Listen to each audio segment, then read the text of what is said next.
After a second successful boat trip to the Vineyard, the Gulls are back in town. Hi, everybody. Zach Letson getting you set for tonight's game between Newport and Bristol. The third time that these two match up, and Newport has been on the right side of both of them, winning 6-2 at Muzzy Field and 7-5 here 2 days later at Cardines. Can Newport continue its winning ways against the Bristol Blues? We'll find out at 6:35. But first, the Gulls pregame show starts right now. Doctors at University Orthopedics have been caring for the people of Rhode Island and southeastern Massachusetts for more than 40 years. With the Warren Alpert Medical School of Brown University, we train the next generation of orthopedic surgeons. We've built state-of-the-art facilities from Westerly to Mansfield. At our East Bay Surgery Center, we've performed thousands of surgeries, including same-day total joint replacements. We've grown through the years, but our goal has always been to get you and your next generation back to doing what you love to do. The best orthopedic care anywhere is right here. It's Gulls insider Zach Letson joined alongside the Newport Gulls sound director Ben Logel here on the Gulls pregame show on the NECBL Broadcast Network. Ben, what is being a part here at Cardines Field? It's a historic place and a historic 20th season for Newport. But what does being a part of this organization mean to you? It means a lot, just getting down, come down here every night, see some great baseball, and it's cool being a fan and seeing it from like the fan perspective and the work and the job perspective too. Yeah, well, I know that you're someone that's pretty familiar with this place. I'm curious how you started and found out about working here and got this opportunity. I just started coming to games, and Mike said, "Do you want?" I reached out to Mike, and he said, "You want to work?" And I said, "I'll do it." Yeah. That's awesome. Well, you're someone that's come here as a fan. Now you're working for the team. I'm interested to see. Do you have a favorite memory here at Cardines Field with the Newport Gulls? Basically, all the playoff games I've been to, because the atmosphere here in playoffs is electric. All right, Ben. Well, thanks so much. All right, Gulls pregame show continues right here on the NECBL Broadcast Network. You choose your own course, set your own pace. We get that. And our community succeeds when we work together. At People's Credit Union, we've been about people helping people since we first opened our doors in 1922. That's what credit unions do. We serve our members and our communities. And that drives our every action, every single day. That means building strong ties and doing what's right for our community. Because at People's, you're more than just a member. You belong here and always will. Hi, welcome back to the pregame show here on the NECBL Broadcast Network. My name is Ben Gentile, and I'm here with bullpen pitcher Liam Levangie. Liam, you had a great outing last time we played here at Cardines. I believe you had 6 Ks through 6 innings and allowed no walks. What's going to be your approach if you do get the call today or maybe in the future? As always, when you're coming out of the pen, you just want to pound the zone and, stay ahead in the count. And it's really easy to do that when you have a good defense behind you and your guys up at the plate are battling for you. So. Of course. Now, I know you have that nasty off-speed pitch. I'd consider it nasty. But say you go into a count 0-0 against a left-handed pitcher. Would you ever favor maybe starting off that bat with an off-speed pitch? I know you favor that pitch a lot. So. Yeah, I would love to throw my curveball whenever I can at any count. So, gotcha. And when I can do that, it gives me an advantage over anyone. So. Of course. I know we were talking off camera, but you did mention that you added a couple new pitches. What pitches were those? I added a cutter and a changeup. Perfect. Yeah. All right. Thank you, guys. We'll see you guys back later today. Yeah, no problem.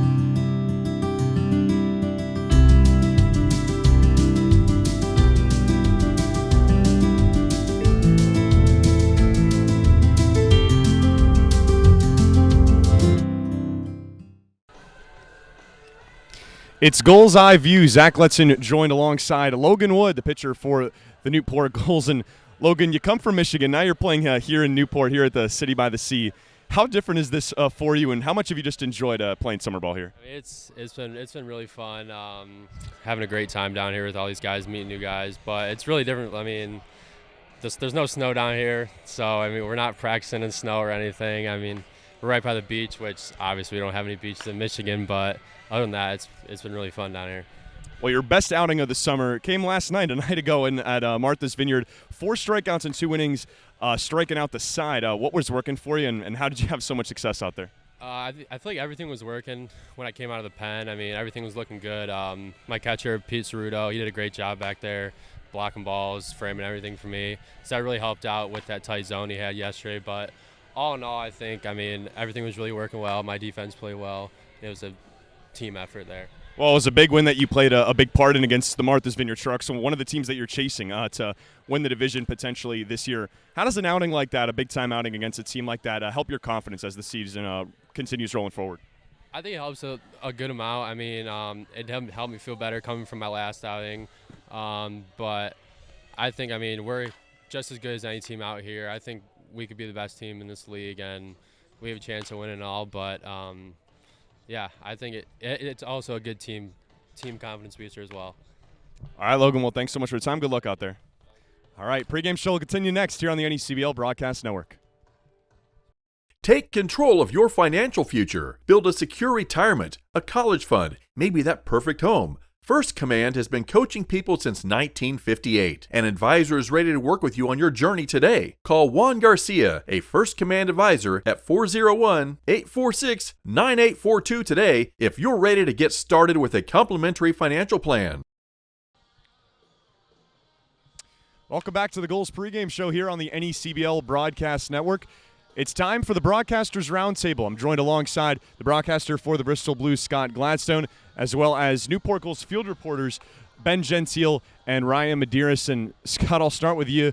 This is a Bristol team that has struggled out of the gate, but in large part due to lots of close losses, including 2 close ones against the Newport Gulls. Yeah, there's not much that you're guaranteed when you watch the Bristol Blues, but one thing is you're guaranteed a good ball game. Since the Blues and the Newport Gulls last met, there has been 2 games that were greater than 3 runs, but 9 out of the 11 games since the past Newport-Bristol meeting have been 3 runs or less. So it's going to be a nail-biter, and this Bristol Blues squad never gives up, never gives in completely. And so I'm just excited for a great game between these 2 squads tonight.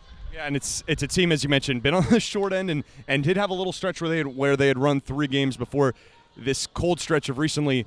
How do you see in your eyes that they get on the right end of a close game potentially here tonight? Well, it comes down to 2 players that just were able to crack on to the NECBL Weekly Honor Roll this past week, and it's Austin White, the leadoff man, a man that you guys have not seen at Newport yet because he arrived soon after the games with the Gulls a couple weeks ago.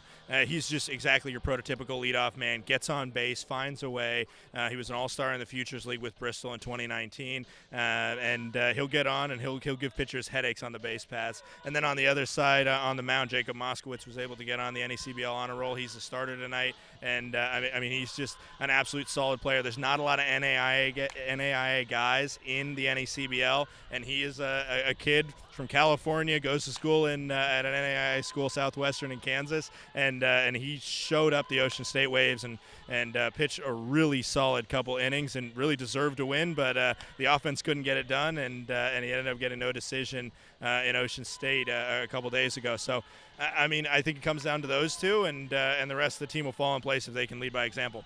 So how about Newport's starter tonight, Kellen Tulio? He was excellent his last time out, been 6 innings and 1 hit, and he gets the ball for Kevin Winterow tonight. Yeah, Tulio really had a great start against Danbury on July 24th. He had 10 Ks, 1 earned run through 6. That's pretty impressive. I believe you told me that. The stat is no one's really done that since 2017. So I'm excited to see what he does on the mound tonight. And this is a Newport team that has seen their starters really get comfortable these last few games, Ryan, but the bullpen is also really whipped into shape as well. Yeah, you mentioned the starting rotation success. I want to mention a little number here. In a 4-game span that included Tulio's fantastic start, Gulls starters added up for a 2.70 ERA and had 29 strikeouts to just 6 walks. It's a hot day down in Newport. I know we're all stifling here in our suits down on the field level, but that's going to lead to probably some high-level offensive production, when the ball flies when it's hot out like it is today. So the rotation is going to have to step up. I'd like to see Tulio have another great start. It's going to be tough in this heat, but the bullpen has been another area of concern for the Newport Gulls. The pitching on the starting side has been great, but the bullpen has not been so great lately. Their ERA is over 7, I believe, over the past 5 or so games, so they're going to have to fix that if they want to continue to have success. All right, we're getting closer to Blues and Gulls, but first the pregame show continues here on the NECBL Broadcast Network. Welcome back to the NECBL Broadcast Network. I'm Ryan Medeiros here alongside Ethan Hooper and Garner, another Gulls reliever today on the pregame show. Ethan, I want to start out by asking you, you were born in Newport Beach, California. Now you're here in Newport, Rhode Island. What's it been like experiencing both coasts throughout your life? Oh, it's great. I mean, coming here is actually a lot more similar than I thought it would be. It's the only difference is it's not as humid, but other than that, I mean, I love the city. It's really great, and I couldn't ask for anything more for my summer. Yeah, that's excellent. And following up on that, look, I mean, you were drafted by the New York Yankees in the 2019 draft, but you opted to go to USC. What factored into that decision? It was a lot based on, I mean, how the draft is run. I mean, if you go to college, like everybody knows, if you go to college before hopefully getting drafted, then, I mean, you get to experience college itself, and you get a little taste of your education before, and then if you are lucky enough to get drafted out of college, you get to go back to wherever you were going and finish it out and get your degree. And I mean, unless you're getting a crazy amount of money, millions and millions of dollars out of high school, I would say going to college is by far worth it, at least from my experience. Yeah, it's worked out all right for you so far. You were elected freshman All-American honors your freshman year in 2020.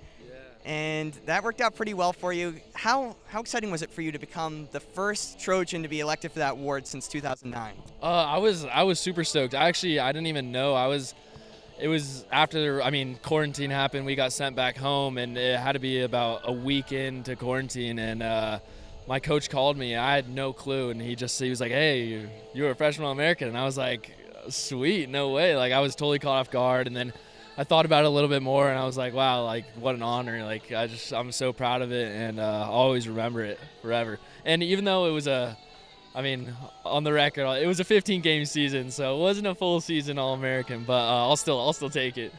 Yeah. Yeah, that's excellent. And it was, like you said, a small sample size in 2020, but your numbers were dominant. Again, a small sample size thus far this summer. Your stuff has really played up. You have a 10.9 strikeout per 9 inning ratio thus far. What has been working for you thus far on the mound here in Newport? Honestly, I mean, I really believe that the game is mostly mental, more than 90% probably. Confidence is a huge piece of this puzzle. I mean, every outing that I go out, I just feel better and better, and I feel like I'm throwing more strikes. My off speed has gotten a lot better. I threw a kind of more of like a slider during the season over at USC. And I've been throwing more of a curveball, and it's been getting hitters off balance, so it's been working. It's been playing well off the fastball. Yeah, and speaking about some stuff that's been working and some stuff that hasn't been working, your control's been a little bit off this summer. I know you said a lot of this game is mental. I'm sure there's some mechanical stuff going on. How have you been working to right your control thus far? Oh, yeah, no. Again, I think it's all mental. I mean, there's just little ticks that I kind of have with my motion. I mean, to get more specific, like if you watch, I'll never really look at the plate, which is, I don't really know if anybody else does this, but I'll never look at the plate when I'm throwing the pitch until I'm like in my delivery going down. Like I'll get the sign and then I'm looking down the rest of the time when I'm moving my feet. And I don't know, it kind of just helps me just like feel where my body's at, and then I pick up the zone last second, and then hopefully it works out. Yeah, that's really interesting stuff. It's nice to get a look into a player's mind when it comes to mechanics and stuff like that. Thanks so much for your time, Ethan. Yeah, thank you. Appreciate it. All right, that was Ethan Hoopengarner. I've been Ryan Medeiros. The pregame show continues next on the NECBL Broadcast Network. Welcome back to the Gulls pregame show here on the NECBL Broadcast Network. It's time for the manager show. Zach Letson joined alongside the skipper of the Newport Gulls, Kevin Winterode. And, Coach, you guys coming off another big road victory over the Martha's Vineyard Sharks, a team that's in first place, but a team that you've really done well against so far in the early part of the season. What's allowed you to have success, 2 trips out there and 2 wins?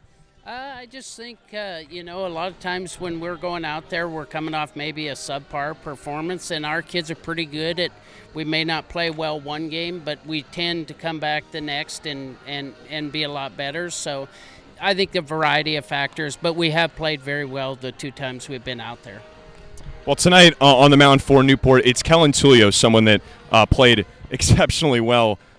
His last start was 6 innings and 1 hit. What did you like from him in that start, and what does he need to replicate to do well here tonight? Kellen's biggest thing is he is a lot of arm talent, and if he is in the strike zone, he's going to be tough to beat. And so as long as he throws strikes, his stuff is very good, and he can get people out in the strike zone. So as long as he throws strikes, we're going to have a chance to win. Well, it was those middle innings that the offense shined in. 3 runs in the 5th and 5 in the 6th. What do you think this formula is tonight for success for these bats to pick up another win over Bristol? Well, I think that goes back to the night before against Danbury, we left the bases loaded a couple times, and fortunately we didn't do that last night, and I think that was the difference in the game. All right, Coach. Well, thanks so much for the time. Best of luck tonight. Thank you. All right, that'll do it for our on-field coverage. The pregame show continues right here on the NECBL Broadcast Network. Once again, here is Zach Letson and the Newport Gulls broadcast team.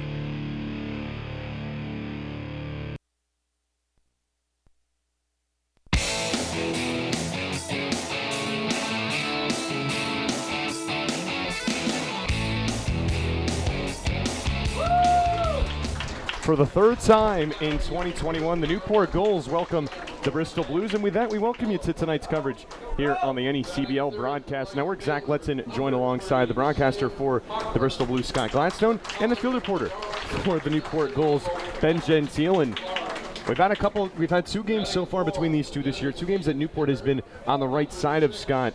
But it's kind of been the story of the Blue season. A couple tough losses for them, and really a lot of tough losses for them throughout the year. Yeah, I mean, I think that Bristol has been right there. There's been a couple games that have gotten away from them, there's no doubt, but they've been right there with pretty much every game, and I think that's one of the things that is good that you can look at, but also it's one of the things that's been very frustrating. You take a look at the game last Sunday, 2 days off, Monday, Tuesday, yesterday off, but Sunday was the last game that the Blues played, and it was kind of an encapsulation of the Blues season as a whole. The offense showed up. The offense was really strong, and you have a couple pitchers in Justin Humane and James Kirkpatrick that you think you can rely on that have been proven throughout the season, and they just have a couple of their rough outings and aren't able to throw the ball well enough to finish the game off. And so it's been like that, where it's been this constant tug of war, and they haven't been able to put together offense, defense, and pitching all in one night, or at least not enough. But they played everybody close, and I hope it's another close one between the Gulls and the Blues tonight.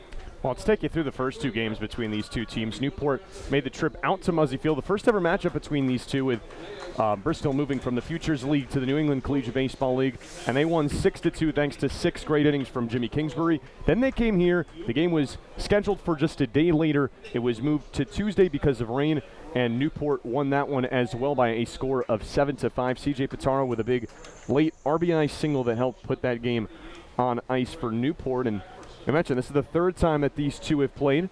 So, Scott, why don't you take us through the lineup for the Bristol Blues, the 9 they'll be putting out there tonight? Yeah, Austin White will be seeing the Gulls for the first time. He's going to lead it off and play center field. Christian Fedko batting the 2nd, Chad Knight 3rd, Skylar Messenger 4th, Mark Coley 5th, Anthony Gallison 6th. In the bottom 3 are Brennan DeRigi, who's DHing tonight, coming off a big monster home run against Martha's Vineyard. Tyson Cooper batting 8th and catching, and Lucas Stallman to round out the starting 9. Jacob Moskowitz is on the mound.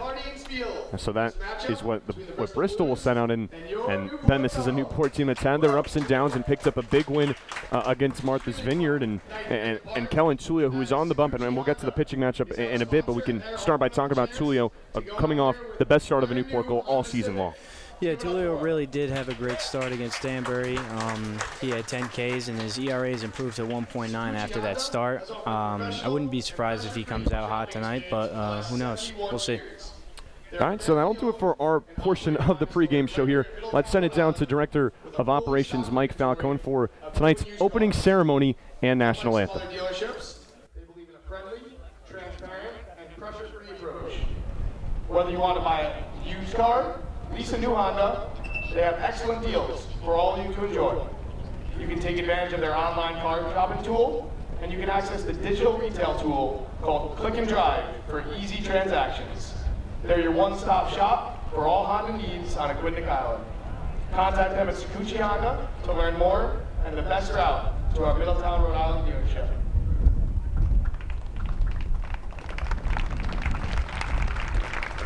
Sakuchi Honda is a very large part of our community, supporting organizations like ourselves. And we'd also like to welcome Cub Scout Pack 77 right here in Middletown, Rhode Island. Give them a big round of applause.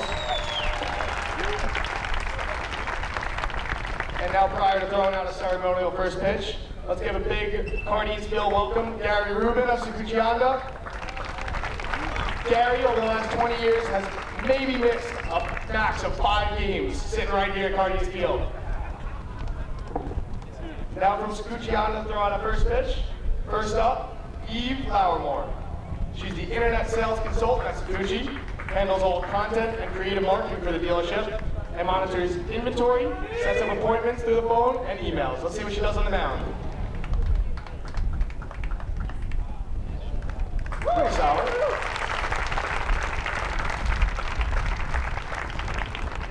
Next up, one of Gary's proteges, a salesperson from Tiverton, Rhode Island, Jace Ford.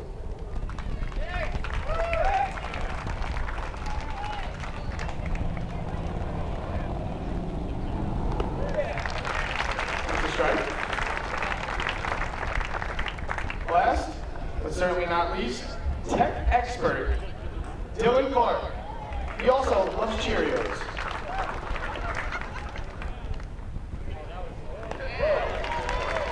Ethan's pitch. Now everybody, please rise and remove your caps as the nation's colors are presented to us tonight by the Cranston Police Department.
Now welcome to the field to perform tonight's national anthem, Dylan Bode, Rhode Island-based theater artist who's a rising senior at Rhode Island College, a student of the National Theater Institute in Waterford, Connecticut, and also a 2019 fellow of the Kennedy Center's Institute for Journalism and Advocacy in Washington, D.C.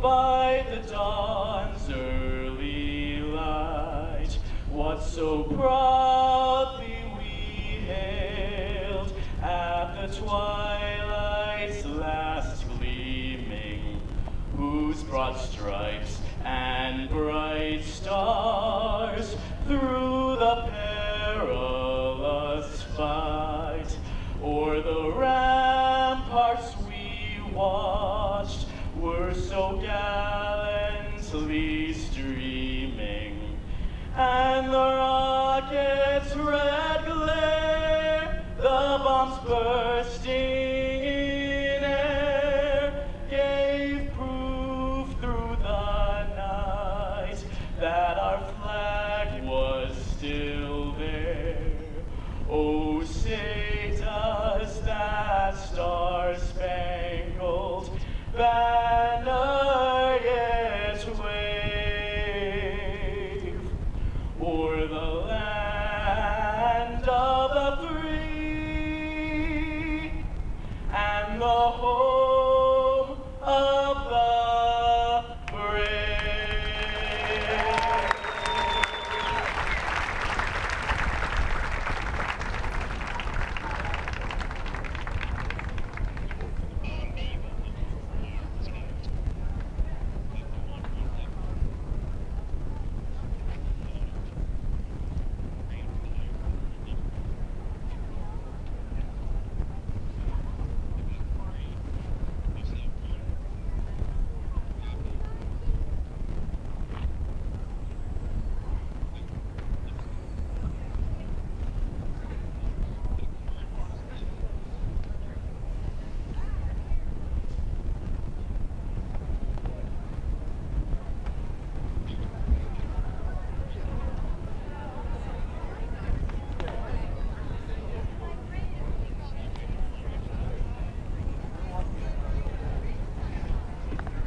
Thank you again to Suchian and all who participate in tonight's pregame ceremony.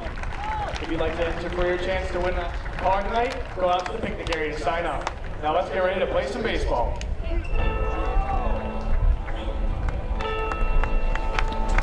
Getting set for first pitch between the Newport Gulls and the Bristol Blues, just moments away here at Cardines Field on Sakuchi Honda Night. Of course, a big night, a big annual night here at Cardines Field where any fan who requests to sign up has a chance to win a Honda here at historic Cardines Field. And it's now the coaches meet at home plate along with the umpires. Tonight's umpires, John Grasso will be calling the balls and strikes, and Joe Gravina and Alec Lina will be the umpires on the base paths. Newport comes into this one at 11-7. Of course, the Gulls were winners last night for the second time in 2021. They came out on top against the Martha's Vineyard Sharks. Bristol's last game was also against the Martha's Vineyard Sharks 3 nights ago in a game when Bristol had some offense but couldn't find the pitching and lost 10-8. Yeah, I mean, it was the Blues that found a real offensive stroke late in the game.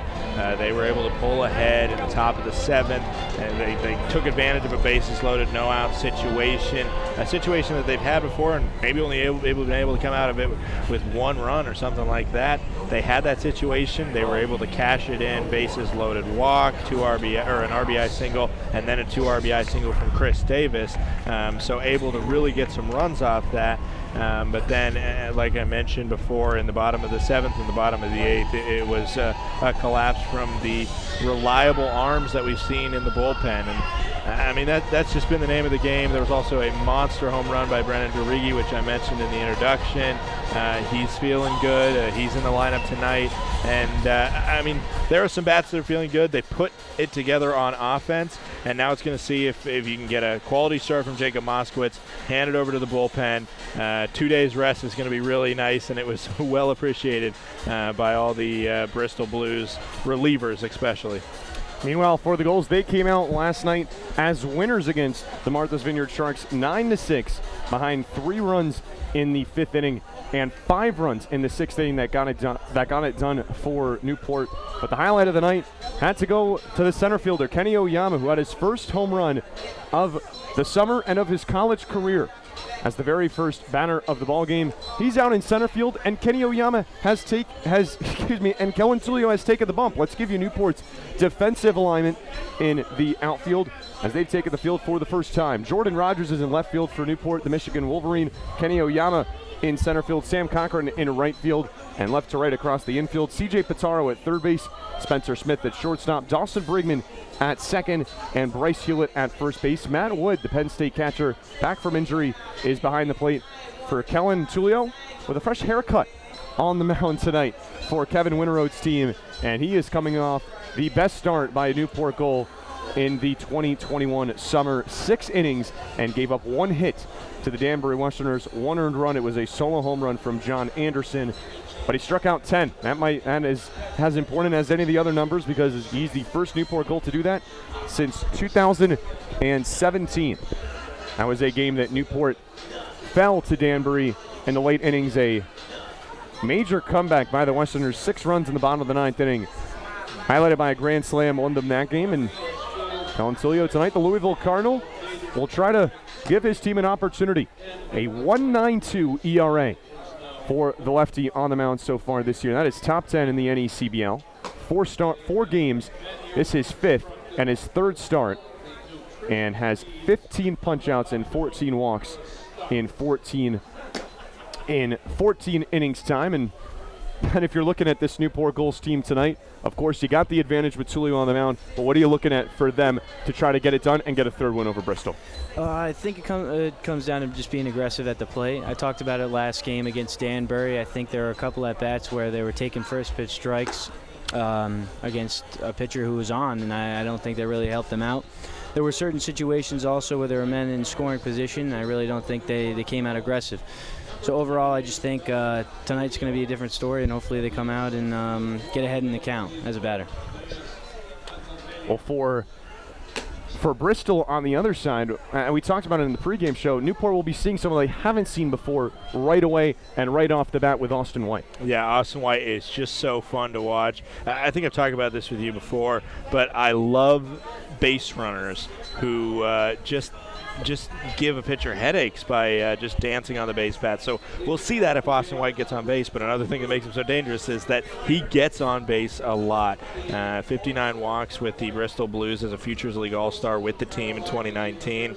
But this season, he actually hasn't had as much success with the walk. He's been swinging the bat really well and come out, and for a Blues offense that has struggled to get hits, he's gotten a fair amount of them in the early going. Well, we're just about ready for baseball from Cardines Field. Game number 19 for Newport is underway with a pitch upstairs to the center fielder White. It's 1-0. 6:40 start time here on a Wednesday night. 75 degrees and sunny in Newport, Rhode Island. There's a fastball in there for a strike, says home plate umpire John Grasso. It's 1-1 to the University of Rhode Island kid turned Coastal Carolina Chanticleer. Looks out at 1-1. There's another strike out of the arm of Tulio. He's ahead 1-2.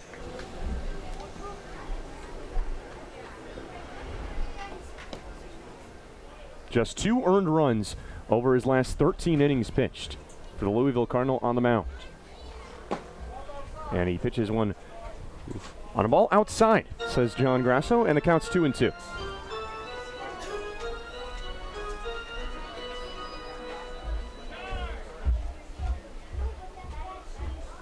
Two-two pitch, chops softly, and it rolls foul.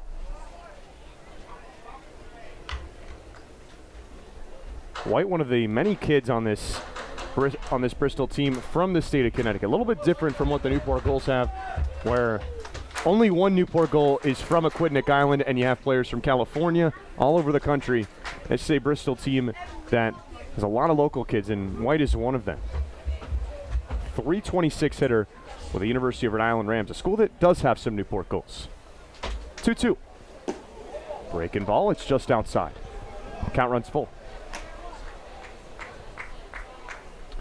Blues come into tonight with a 4-15 record. They're starting 1-10. We're on a little bit of a hot streak and have lost 5 of 6 since then. As the 3-2 is popped back foul, and good at bat from White to start the ball game.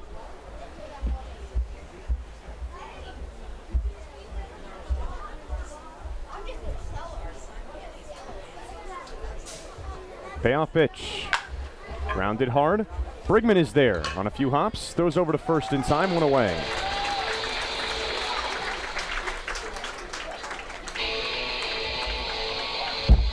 One away in the top of the first. And here's the University of Connecticut Husky, Christian Fedko. Number 12, Christian Fedko of the University of Connecticut. Playing in his 11th game as a Bristol Blue, hitting 171 so far in the season, but had a fantastic year with UConn. Swings at the first pitch, hits it hard, right to Dawson Brigman again. Another 4-3 putout, and there's 2 gone.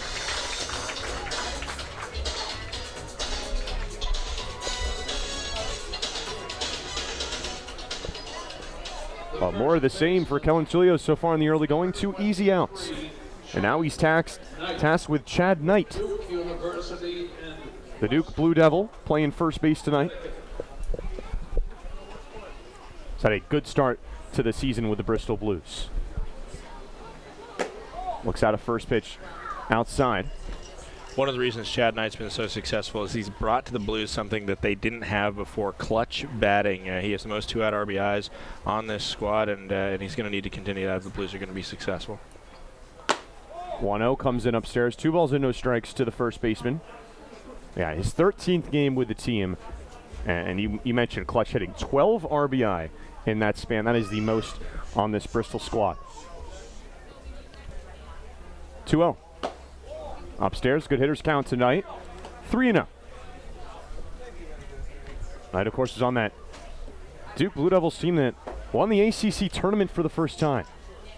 Went on a Cinderella run as the 9 seed. Scores around a bunt on the 3-0. Fastball gets in there for a strike. It's 3-1.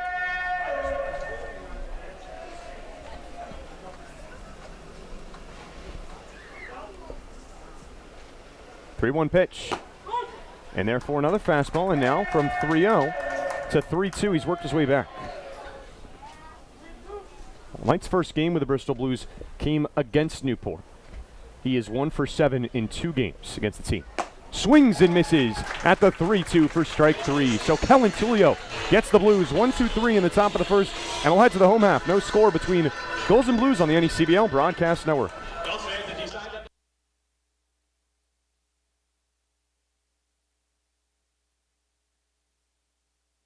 Franklin Sports is proud to be the official batting glove of the New England League.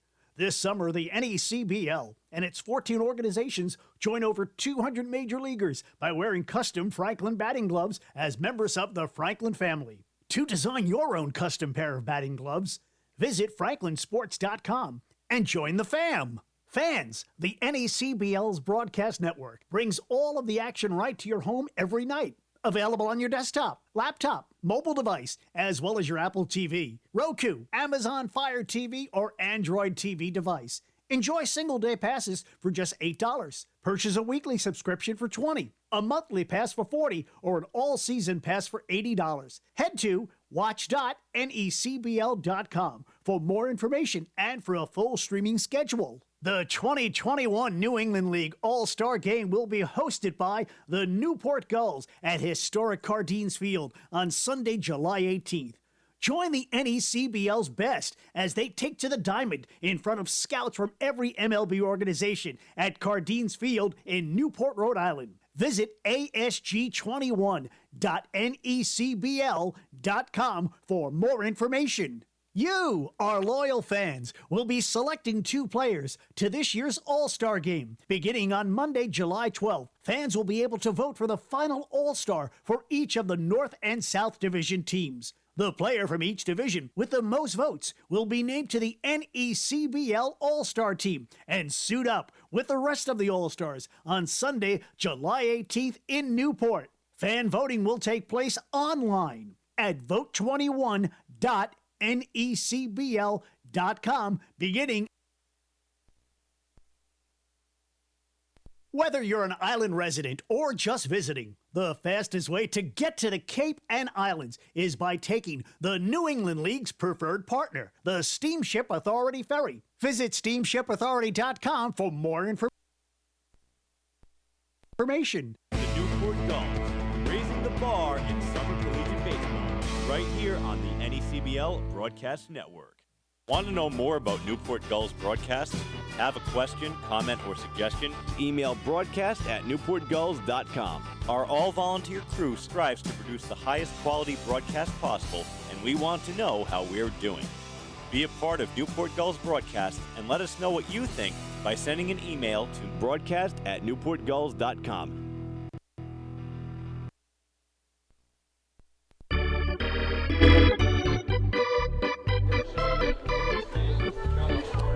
The Gulls will get their first licks at the plate tonight. And let's give you Newport's starting lineup as we head to the bottom half of the first inning. Kenny Oyama, his biggest swing of the season came last night with a home run. He leads off for Newport. Dawson Brigman hits behind him and hits second. Sam Cochran, the hit leader for Newport, hits third. Justin Guerrero, the cleanup man, back in the lineup and playing DH, cleaning up. Bryce Hewlett hits fifth. The first baseman, Matt Wood, sixth. Doing the catching, Jordan Rogers hits seventh and plays left field. CJ Pizarro, eighth and third base. And Spencer Smith rounds out the order. First pitch, a strike out of the arm of Jacob Moskowitz, facing the Newport Gulls for the second time this summer.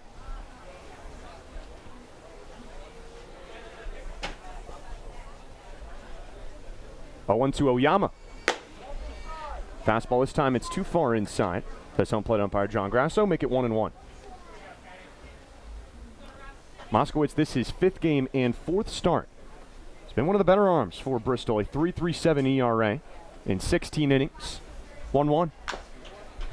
Chopped, it goes foul. Yeah, Moskowitz, his last 2 outings have easily been his best. That's the reason why he was named to the NECBL honor roll. He came on in relief against Vineyard with the Blues, having the bases loaded and 2 outs on the base paths. One pitch came in, ground ball to third, unassisted tap for the fielder's choice, and he's kind of been rolling since then. 1-2. Touch outside to Oyama. It's 2-2 to the center fielder. Yeah, 6 2/3 of shutout baseball. That is, even though he didn't get the loss, that's a tough luck loss to lose 1-0 to the Ocean State Waves in Moskowitz's last outing. 2-2. Off speed and laced back into center field. A dive from the shortstop. Messenger can't get there, and it's a base hit for Kenny Oyama. Skylar Messenger made that a lot closer than I thought it was going to be. I thought that was going to be down pretty clean in center field. Skylar Messenger has a big 6'4" frame out there, and we've seen him flash the glove a couple times, but can't chase that one down. We'll give him an A for effort. That was a full extension dive from the Kansas Jayhawk at shortstop. But Kenny Oyama 2 for 4 last night and a hit right away tonight. Brings up two-hitter Dawson Brigman. Reached base twice yesterday via a couple walks as they'll check in on Oyama, who's back in time. Walked in the 3rd and in the 6th. And walks were really something that helped Newport get that win. They had 9 runs, but only on 8 hits. 4 walks in the 6th inning, the catalyst for a 5-run frame. First pitch to Brigman. Hit hard, but right to Fedko. Could be 2 on a second for 1 on a first, and there it is. Right on cue, a 4-6-3 double play. Yeah, one of the great things about having a guy like Moskowitz, he is a pitch-to-contact hitter, and sometimes that hasn't worked for him, like when he saw Newport, but sometimes it really works right there. You get a speedy guy off the base paths with Oyama, and you get 2 outs just like that. And also something I love about Moskowitz is he doesn't walk a lot of batters at all. You look at his stats with Southwestern this past year, you'll see the same things that you see from the NECBL stats, 16 strikeouts to 3 walks on the season. Now the base is clear for Sam Cochran. He looks at a first pitch down low. Played a big part in Newport's win yesterday, as he's done in a lot of their wins. Has found a way to make an impact. 2 RBI single that came in the 5th and cut a 3-run deficit to 1. Swings at the 0-1 and at the 1-0 and shoots it a mile in the air. Stays in the infield, and Fedko makes the catch after a little bit of trouble. Able to secure the pop-up to finish a 1-2-3 frame for the Blues in the bottom of the 1st. No score between Bristol and Newport here on the NECBL Broadcast Network.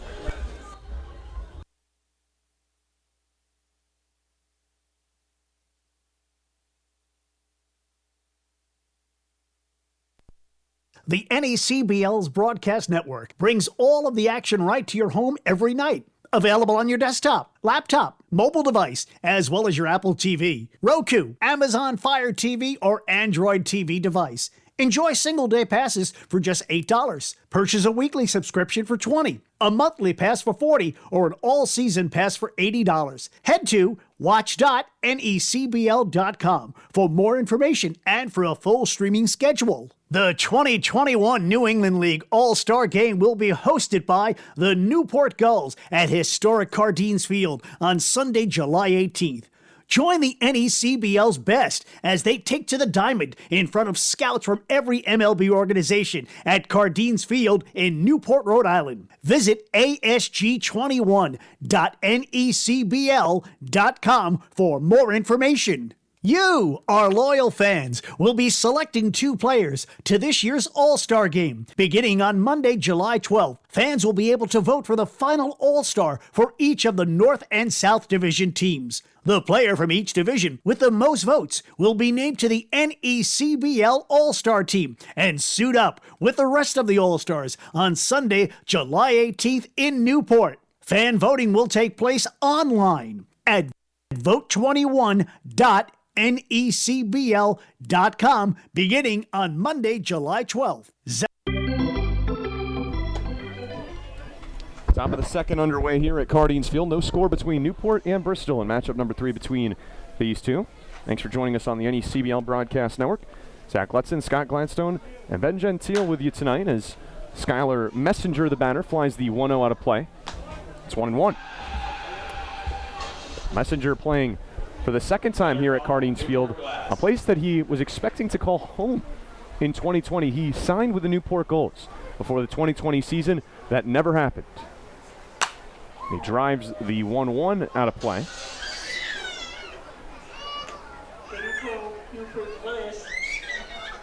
Of course, now playing with the Bristol Blues, we're playing in their inaugural season in the New England Collegiate Baseball League after time spent in the Futures League. 1-2. Swing and a miss, but it gets away from Wood. Will he have a play at first? And it takes a bad care of him, and Skylar Messenger will get all the way to first safely on a strikeout. Wild pitch, strikeout, wild pitch. Yeah, you take it any way you can when your record is what it is for the Blues. And Skylar Messenger won't be happy with himself for swinging at that one, especially when throughout the season Tulio has missed on pretty much every curveball that he's thrown, and the Blues know that, so he's going to be a little frustrated with himself. Well, now it's Mark Coley. The batter looks at a first pitch outside. Yeah, something that the Blue staff pointed out to the players is that Tulio has not thrown any pickoff attempts in his last 2 starts. So look for some big leads, possible steal attempts. Definitely a good nugget is Coley fouls this one back. Well, maybe he didn't have to deal with too many base runners. Only 1 hit given up against the Danbury Westerners. With a lefty on the mound, things could definitely get interesting there at first base. And there you go. That is the quintessential broadcaster's jinx right there.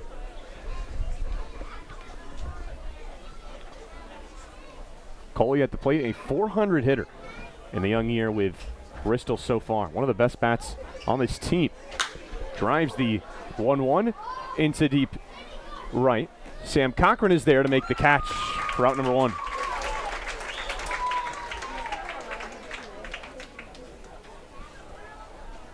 So now 1 away here in the top of the second, and it's Anthony Gallison for Bristol, the 6th hitter, playing left field. Left fielder, number 3, Anthony Gallison. Newport has seen Gallison in the leadoff spot, the Elon Phoenix. New Jersey. Now he comes in the 6th hole. Looks at a first pitch fastball outside. 1-0 to left fielder. Tulio is really struggling to get a first pitch strike here. I mean, this is probably the 4th at bat in a row. Well, no walks to his name quite yet, but Bristol doing a good job getting ahead. 1-0 pitch on the outer part, and the count's even at 1.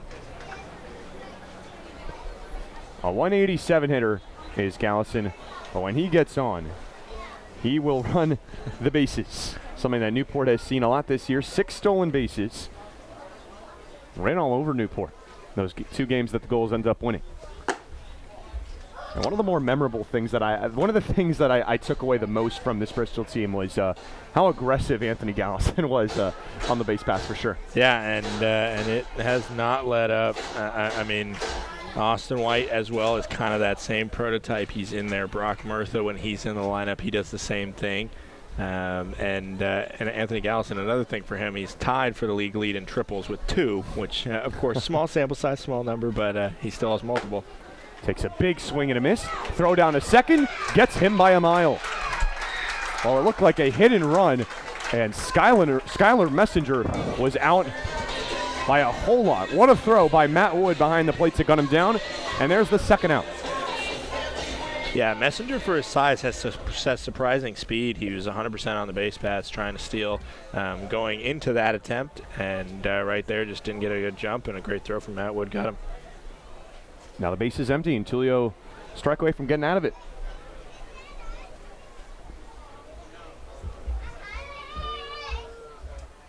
Two-two. On the outside corner, ring him up for strike 3. So Tulio bounces back after Messenger got on base. And 1-2-3 go the Blues in the top of the second. Head to the bottom half. Still no score between the Blues and the Gulls on the NECBL Broadcast Network.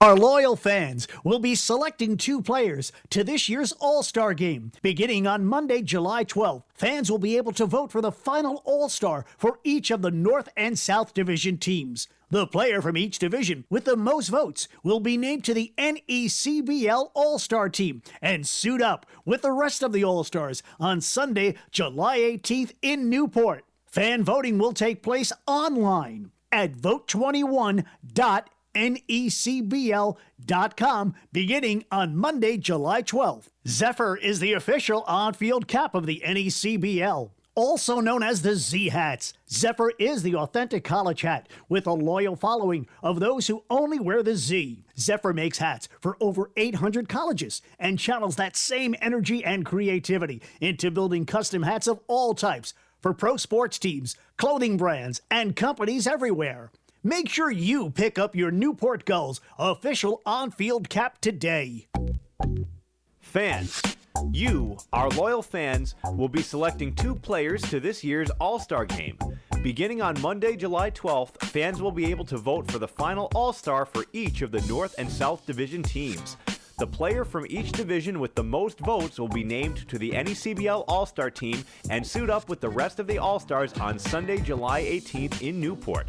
Fan voting will take place online at vote21.necbl.com beginning on Monday, July 12th.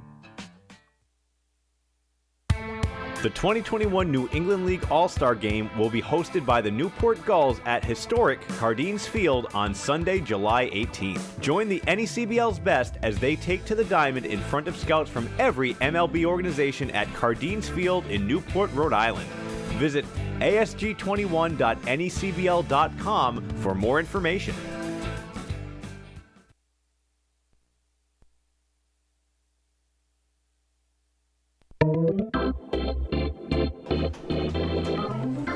Back for the bottom of the second on the NECBL Broadcast Network. First pitch to Justin Guerrera is upstairs. It's 4-5 and 6 for the Gulls, and a scoreless game so far. Guerrera back in the lineup for Newport, was not with the team yesterday when they went to Martha's Vineyard. Looks at the 1-0 upstairs. It's 2-0. But when he has played for Newport, he has made quite an impact. 6 home runs and 18 RBI for the Fairfield Stag. 2-0 gets the outside part of the plate, and it's 2-1 to Guerrera, the designated hitter tonight. 1-2-3 went the Gulls in the first inning. A single, a double play, and a putout. Guerrera looks at this pitch outside, and it's 3-1.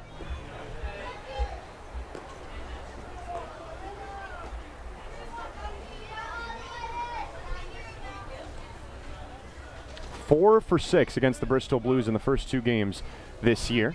His pitch is upstairs, and that won't go towards the at-bats. A base on balls for Justin Guerrera. Starts the bottom of the second, a base runner for Newport.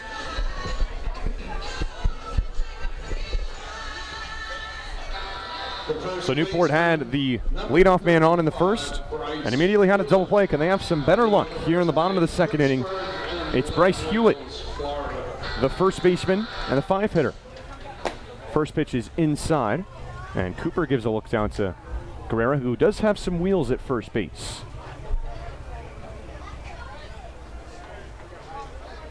He's got 7 stolen bases, second on the Newport Gulls, only behind Sam Cochran, who's got 11 of them. Out of the third of the team's stolen bases belong to Cochran. 1-0. Fastball golfed into shallow center, who will call it off. Looks like White is there to make the catch, and there's one down.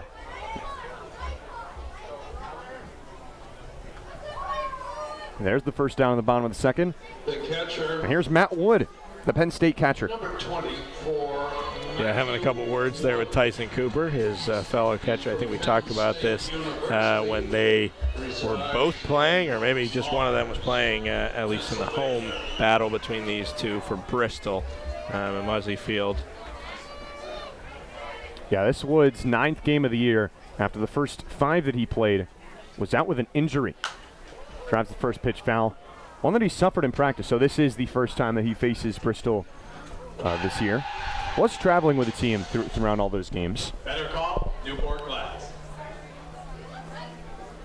Hit 167, but he's had a couple big hits. Had one on Saturday against the Mystic Schooners that gave Newport a lead that they would not relinquish. 4-2 victory. Checking over on Guerrera, who's back in time. his 9th game with the Gulls. Had a pretty successful year at Penn State, as we mentioned. Both of these catchers, Penn State Nittany Lions, and Wood hit .295. 0-1. Grounds it hard, and it's booted by the first baseman, and now he dives and won't have a play. Tough break for Bristol, but good hustle by the catcher, Matt Wood, and he's on base. Yeah, tough E3 for Chad Knight, who's played all over the diamond throughout his baseball career, but one just hit really hard to him. Did a good job to keep himself in front of it and probably kept Guerrero from going to third, but still, the block just kind of happened in no man's land where once he recovered and picked it up, no chance to throw it to anybody or try and make the tag there as Wood beat it out. Opportunity for Newport to strike first. Here's Jordan Rogers, the 7-hitter. The Michigan Wolverine. Guerrero on second after a walk, and the E3 against Chad Knight allows Matt Wood to reach base. Rogers looks at a first pitch off speed, and it gets the black. It's 0-1.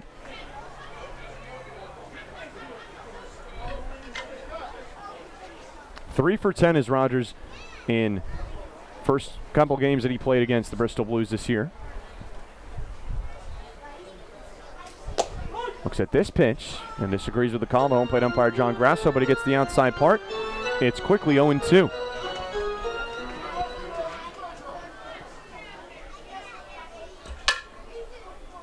No score early on.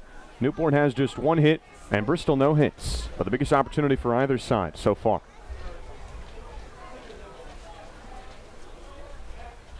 And now Moskowitz will step off the rubber.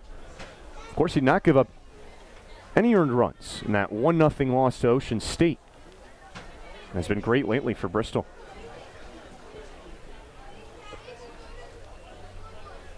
(0-2) pitch. Goes down and gets it. Hits it softly. Fedko tosses to second for one on to first, not nearly in time. A fielder's choice for Jordan Rogers as Bristol's able to get the runner at second, but the inning and the potential rally are still alive for the Gulls. Number 13, C.J. Pitaro of Vanderbilt University. Now C.J. Pitaro's turn.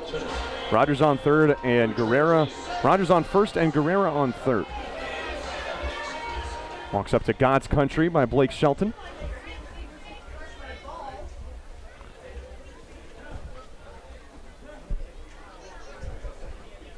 Looks out a first pitch fastball. It's upstairs, and it's 1-0 to Pitaro. Not in the lineup last night was CJ. It was Lewis Barnum that played third base. Kevin Winterow trying to avoid the lefty-lefty matchup. Now a righty on the bump. I'll throw over to first. Rogers back in time.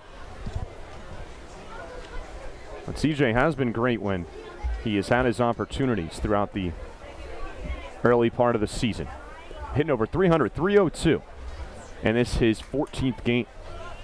Swings at the 1-0, and Rogers has second base stolen. No throw from Cooper. Keeping an eye at Guerrero on third, but now two runners in scoring position for the Gulls.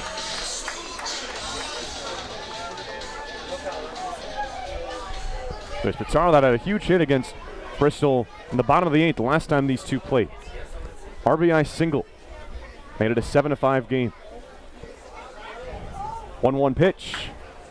Swing and a miss on a curveball. Nice pitch from Moskowitz makes it 1-2.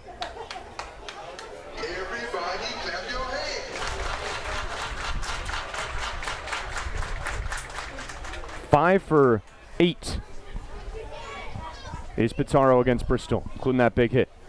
It's his third game. Drives the 1-2. That gets through for a base hit.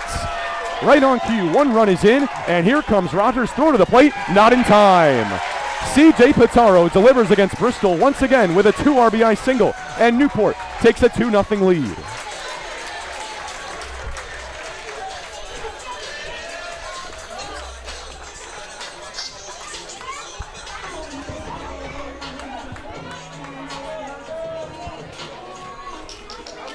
Two-out hitting, something Newport has done so well all season. pays off right there, and the Gulls break through first. Here's Spencer Smith, hitting in the 9 spot, but a secret weapon, to say the very least, for Kevin Winroad's team. The team leader in on-base percentage. This pitch is inside, under the arm of Moskowitz. If you're wondering what the number is, 492, nearly 500 for Spencer Smith. He is 6 for 12 in his last 4 games. The hottest Newport goal. 1-0. Looks at a fastball, it gets the lower part, and it's 1-1.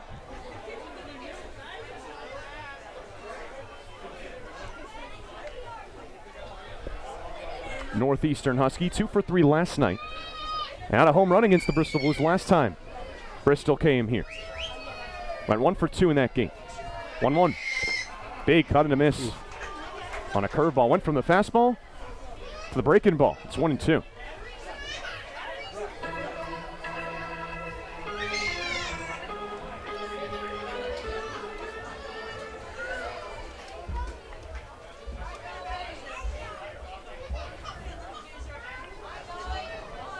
One ball and 2 strikes with 2 outs in the bottom of the second.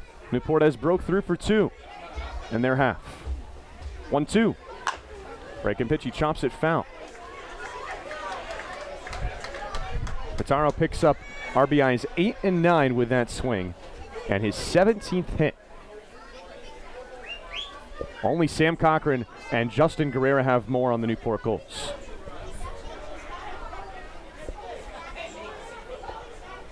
Now here's Smith, who has 2 homers and 8 RBIs on the year with a .326 average. Able to make contact on the high 1-2, and we'll do it again. Better call, Newport Glass. A .326 average coming into tonight. Tie for the team lead with Dawson Brigman. Both Brigman and Smith have played in 14 games this year.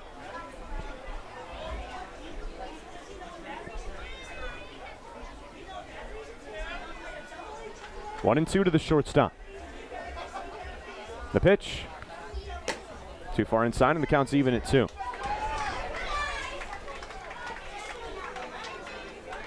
Two for 3 last night, but he got on base 4 different times. Sometimes the box score doesn't really tell you everything.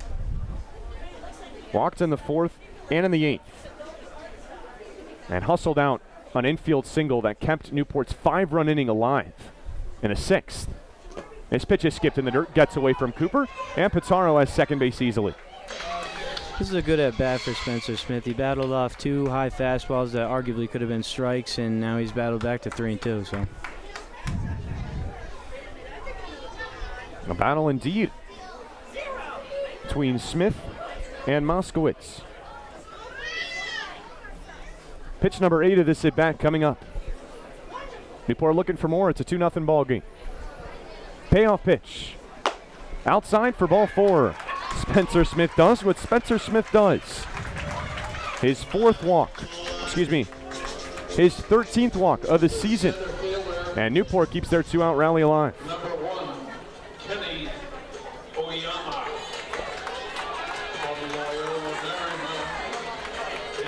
Now it's the top of the order for the Gulls. Kenny Oyama.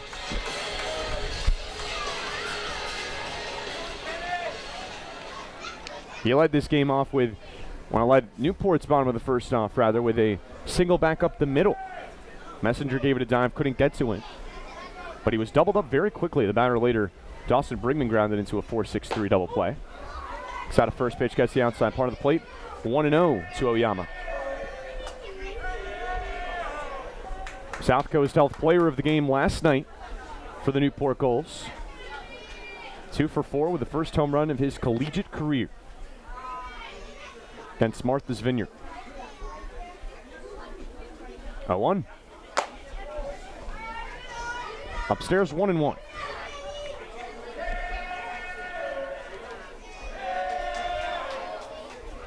This is his first game against the Bristol Blue Sky. We were talking about it before. Probably the only new face that Bristol is seeing. Of course, both of the leadoff men for each of these teams, a new face. As this one's grounded, and that gets through on the right side. A base hit for Oyama. Here comes Pitaro to the plate. The throw is not in time. Cut off. Pitaro scores, and it's 3-0 Gulls. I was going to say that was a weird call to go home there. That was a shallow ball. I think he might have had him, though, on that throw, but Moskowitz snagged it right in front of Cooper, and I think Cooper looked at it because that throw would have beat Pitaro.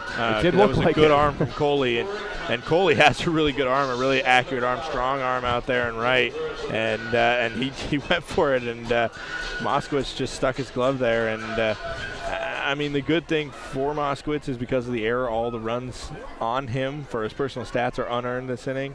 But just in general, it's really tough to look back at the two walks for Moskowitz and then the error and think, this error has already slipped really out of hand. Runner goes. Oyama then to second, and he hasn't stolen. Kenny Oyama uses his speed, and the Gulls running all over Bristol in inning number 2.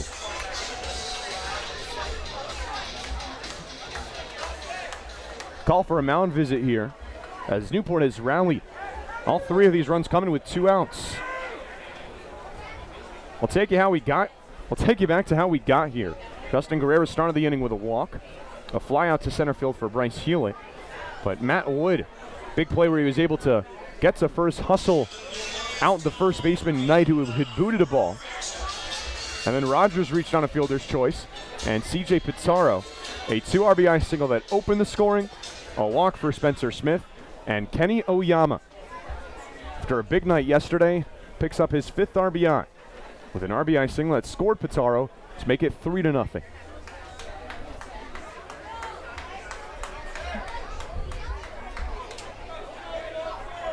Here's Dawson Brigman, the 8th batter of the frame for the Gulls.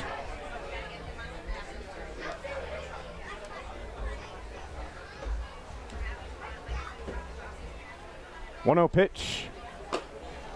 Too far up. It's 2-0 to Brigman.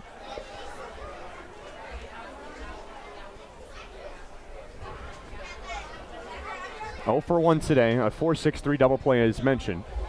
Comes in with a 3.26 average. And coming into tonight, tied for a team best with a man at third, Spencer Smith. He swings at the 2-0 and bloops it into shallow right, but there is Fedko to make the catch, and finally in the inning for the Bristol Blues. Newport rallies for 3 in the bottom of the 3rd. It's 3-0 Gulls as we go to the 3rd here on the NECBL Broadcast Network.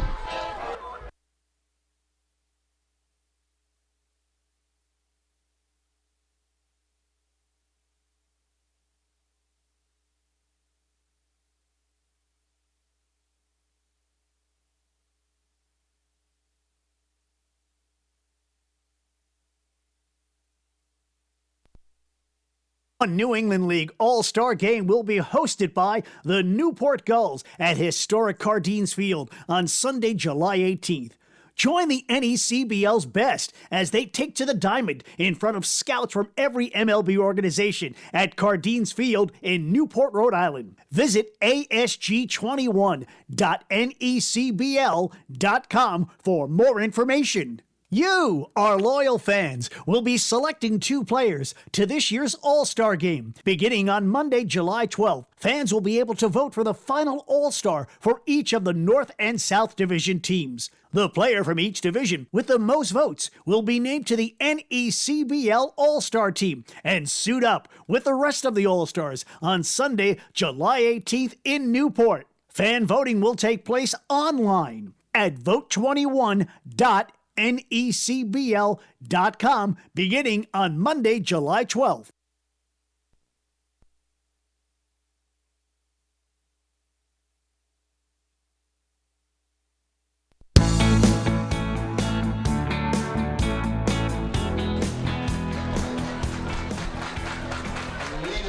Cloudy sky here at Cardines Field, and a great night for some mid-inning festivities that we have seen. Of course, Sakuchi Honda night with contestants trying to win a car, and saw a donut eating competition here at Cardines Field.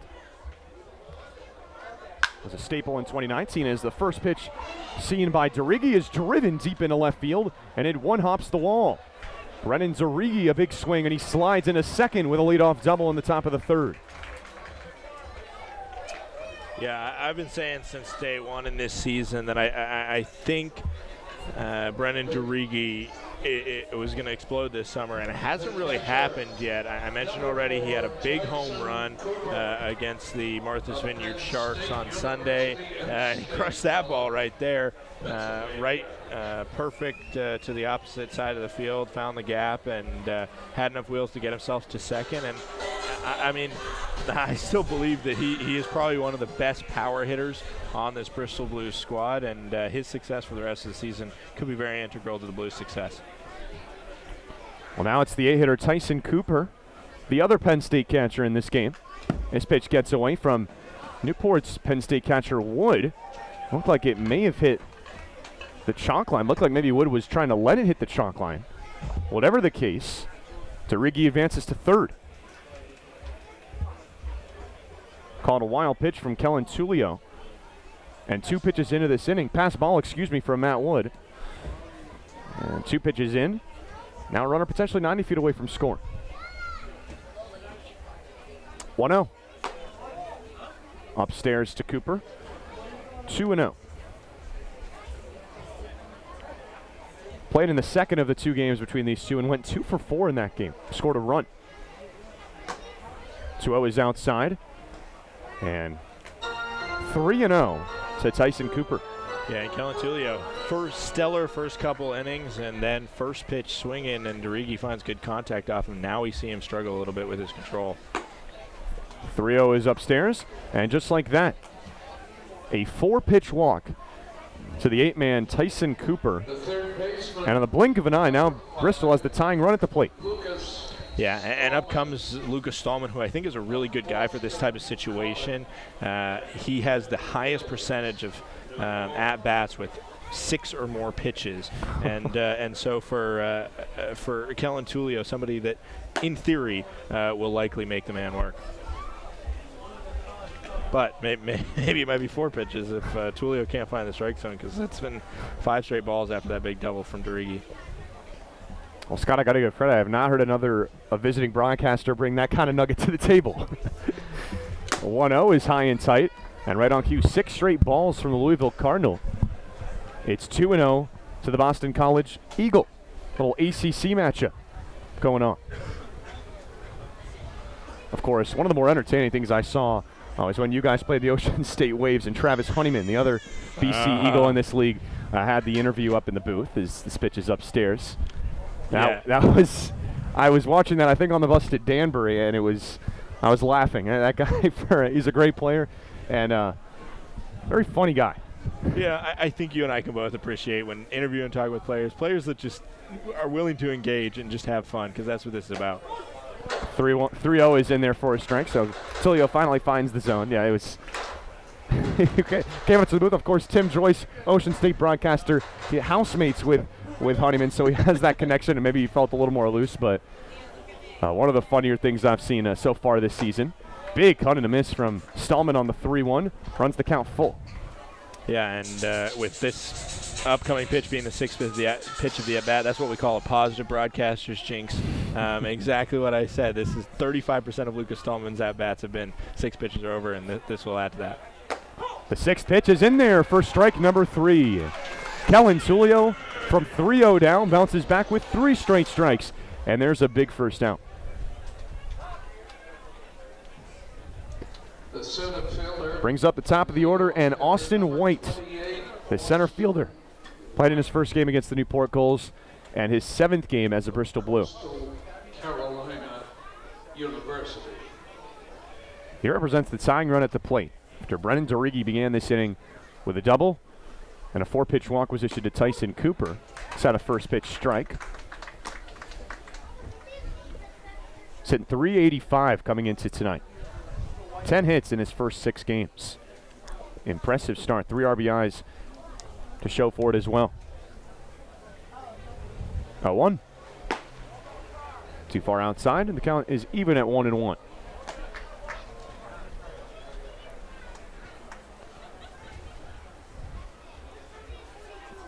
transferring from the University of Rhode Island to Coastal Carolina. Of course, they were a big part of the college baseball landscape not too long ago. I think 5 years ago on this date, Coastal Carolina. I think I saw that on Twitter today, and I knew there was going to be time to whip it out. They won the NCAA championship 5 years ago today. And, of course, 5 years later, we have a winner-take-all Game 3 tonight between Mississippi State and Vanderbilt. 2-1 is shot back. I'm sure that's something that, I don't know for these players if you can keep an eye on during the game, but we were on the bus back from Martha's Vineyard yesterday, and guys were asking for for the score constantly on the bus back, and we do have a couple Vanderbilt commenters on the Newport Gulls, Grayson Moore and TJ Pitaro, so guys that are certainly interested in that outcome. 2-2 to the leadoff man, Austin White, with one away. Here it comes. Beautiful curveball. He got him looking. What a pitch from Tulio. That's the third time it's been 2-2, and he's just come right in with that breaking ball and just sat him down. Great pitching. How about this for bouncing back? After runners on the corners with no outs, back-to-back strikeouts. For Tulio, he's got 5 tonight in just 2 2/3. He is up to 15 in his last 8 2/3 innings, if you count the last start. Here's Christian Fedko, takes a pitch outside. It's 1 ball and no strikes.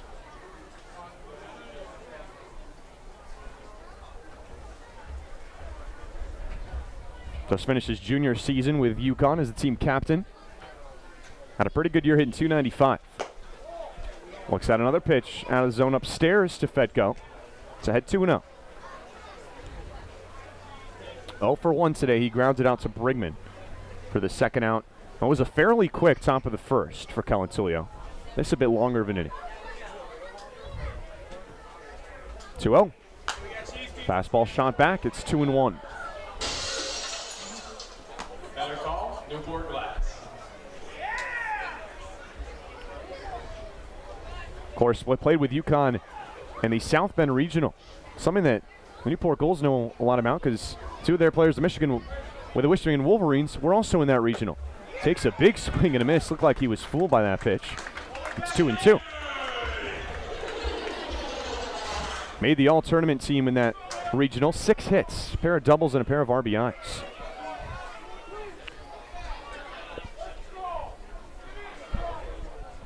Two balls and 2 strikes with 2 outs. Tulio looking to get out of the jam in the top of the third.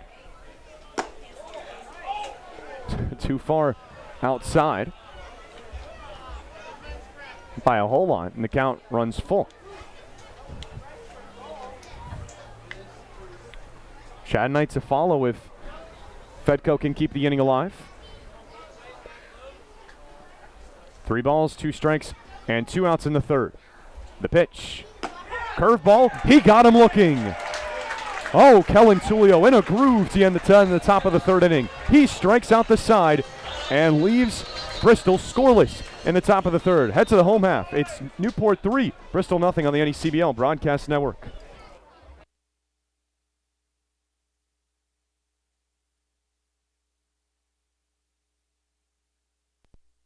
Our loyal fans will be selecting 2 players to this year's All-Star Game. Beginning on Monday, July 12th, fans will be able to vote for the final All-Star for each of the North and South Division teams. The player from each division with the most votes will be named to the NECBL All-Star Team and suit up with the rest of the All-Stars on Sunday, July 18th in Newport. Fan voting will take place online at vote21.necbl.com beginning on Monday, July 12th. Zephyr is the official on-field cap of the NECBL. Also known as the Z-Hats, Zephyr is the authentic college hat with a loyal following of those who only wear the Z. Zephyr makes hats for over 800 colleges and channels that same energy and creativity into building custom hats of all types for pro sports teams, clothing brands, and companies everywhere. Make sure you pick up your Newport Gulls official on-field cap today. Fans, You, our loyal fans, will be selecting 2 players to this year's All-Star Game. Beginning on Monday, July 12th, fans will be able to vote for the final All-Star for each of the North and South Division teams. The player from each division with the most votes will be named to the NECBL All-Star team and suit up with the rest of the All-Stars on Sunday, July 18th in Newport. Fan voting will take place online at vote21.necbl.com beginning on Monday, July 12th.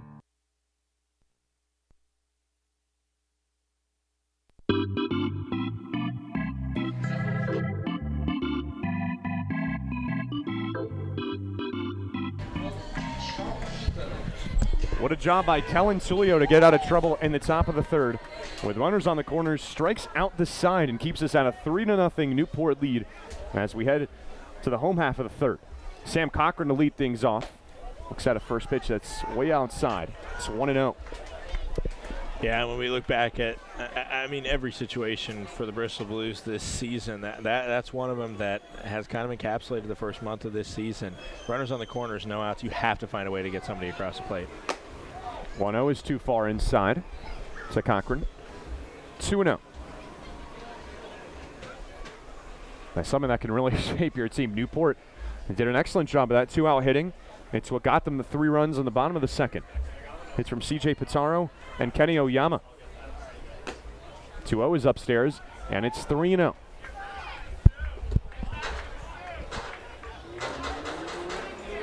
Moskowitz in danger of his 3rd walk of the night. Has pitched 2 innings full and given up 3 hits and 3 runs, but none of them earned. There's a strike on the upper part of the plate. 3-1. And, of course, none of them earned because of the error charge to Chad Knight.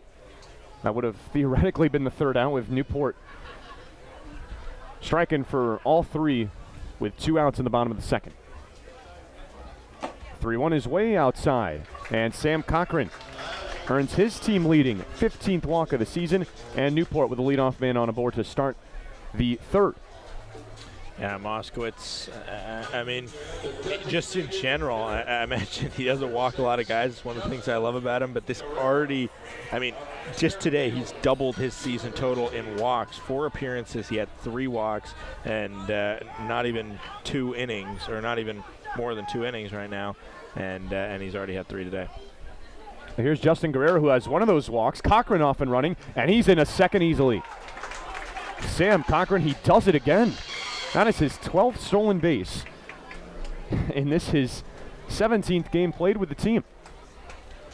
Wasted no time getting into scoring position. 0-1 to Justin Guerrero.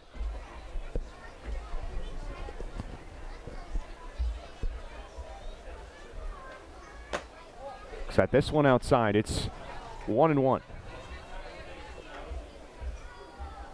No one with more RBIs on the Newport Gulls than the man at the plate right now.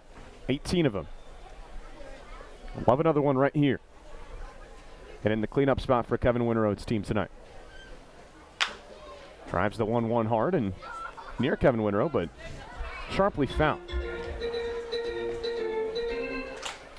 A 300 hitter. He was a part of the Week 3 honor roll released by the NECBL, and I think he's probably your NECBL player of the week if Cameron Masterman of the Danbury Westerners doesn't have a 10 RBI game against Martha's Vineyard. 1-2. A little bit of chin music to Guerrero. It's 2-2.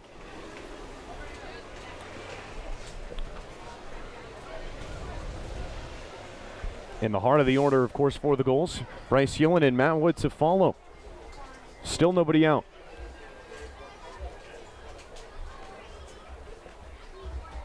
2-2. Break-in pitch. It's upstairs, and Guerrero has earned himself a full count. This is what he did an inning ago when he got a walk. Was on a 3-1 pitch. Now could have his second in a full count.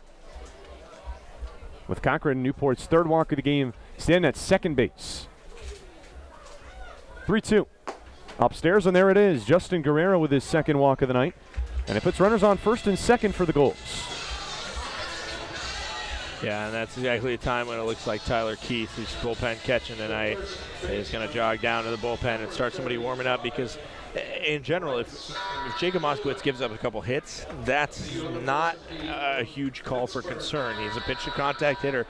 Some hits will get by defenders. The thing is, if he walks 2 guys in a row, then you know he's not feeling right. So, I think it may be a call to the bullpen pretty soon if he can't get it figured out soon.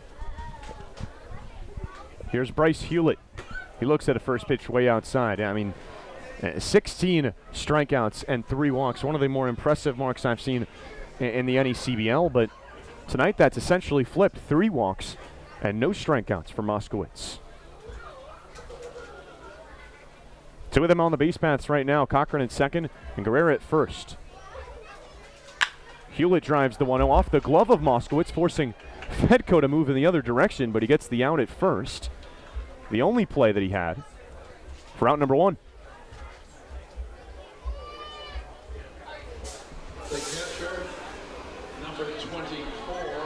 It almost works like a sacrifice. Both runners move up a base.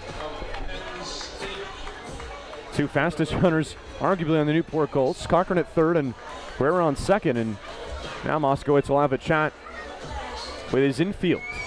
Yeah, Moskowitz comes into this game with the second highest strike percentage on this Bristol Blues team, 66.5% strike percentage coming in. Today he's at 51%, so that's a considerable drop-off for him. He usually just attacks the zone, and just has missed it a couple times pretty closely here tonight, and it's kind of spun off. Another opportunity right away for the Gulls. Here's Matt Wood. And the infield will come in for Bristol with just 1 away. First pitch. Looks at a curveball down low. 1-0 to Wood. Back in the lineup for Newport tonight. He got the night off last night. Of course, something Kevin Winterow does is flips between him and Peter Ceruto, who gets the night off tonight. 1-0. Looks at a pitch down low, and again, a Newport hitter getting out ahead of Moskowitz.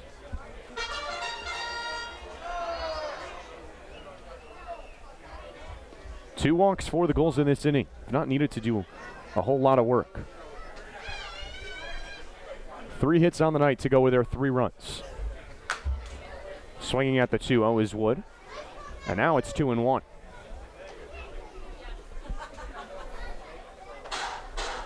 Yeah, you mentioned Gulls getting in front. First pitch strike percentage for Moskowitz has also been around 65%, 66% today. I got him at 43%. So again, I mean, just a drop off, and those who know, the advanced analytics, first pitch strike is huge, and that's one thing that just has been off with Moskowitz tonight. As the 2-1 is driven into center field, that gets down for a hit, and that'll score a pair. Matt Wood with a hard hit double. And that brings home 2 Newport Gulls runs and makes it 5-0 Gulls.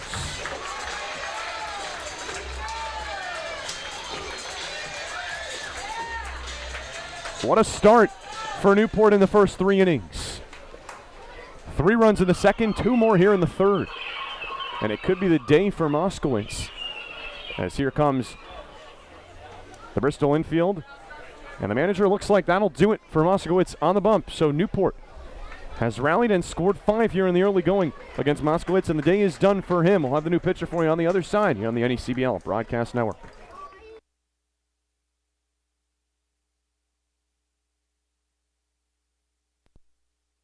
Loyal fans will be selecting 2 players to this year's All-Star Game. Beginning on Monday, July 12th, fans will be able to vote for the final All-Star for each of the North and South Division teams. The player from each division with the most votes will be named to the NECBL All-Star Team and suit up with the rest of the All-Stars on Sunday, July 18th in Newport. Fan voting will take place online at vote21.necbl.com beginning on. Franklin Sports is proud to be the official batting glove of the New England League. This summer, the NECBL and its 14 organizations join over 200 major leaguers by wearing custom Franklin batting gloves as members of the Franklin family. To design your own custom pair of batting gloves, visit franklinsports.com and join the fam.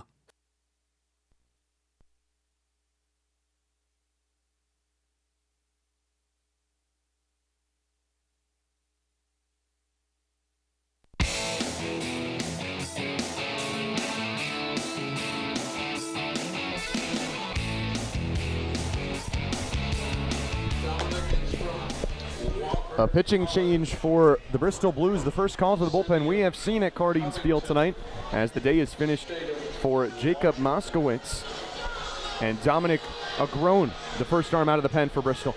Yeah, Dominic Agrone has been stellar this year. He leads the Bristol Blues, has the best ERA, and all of his appearances, all 5 of them, have been out of the pen. This will be his 6th, 1.75 or 1.74 ERA, and the one loss he took was really tough. He came out through 4 innings, incredible, perfect, 4 innings, perfect, 12 straight batters retired against Danbury, and then he comes out in the bottom of the 8th, right after the Blues take the lead, gets a weak hit ball to shallow right field that is lost by the right fielder. Next play, exact same thing. Next play after that, infield weakly hit ball that nobody can get to in time. So 3 hits right off him that really were weakly hit balls and shouldn't have been. And winning run ended up getting around for Danbury, so he gets handled the loss there. But he's been absolutely solid in all his performances, considering especially that he's only had 5 appearances for Wofford this year. Going to one of their more impressive arms in his first task, Jordan Rogers for the Newport Gulls. Newport's 7-hitter who reached on a fielder's choice in that second inning where Newport scored 3 runs. They've got 2 more here in the third to go up 5-0. This pitch catches the inside part, says home plate umpire John Grasso. It's 1-1 to Rogers. Newport sent 8 to the plate that inning, and have really rallied here just an inning later. This is the 5th batter of the frame. As Rogers flies this back, it's 1-2.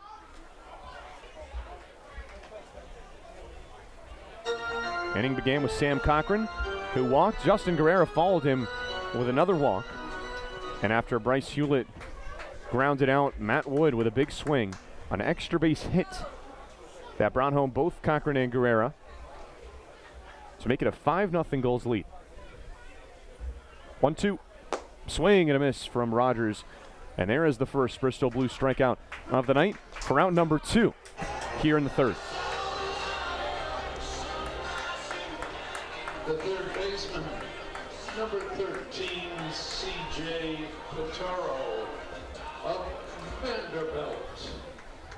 Well, now it's C.J. Pitaro, the 8-hitter for the Gulls, who had the breakthrough swing, a 2 RBI single an inning ago. This first pitch skips away from Cooper, and moving to third easily is Matt Wood.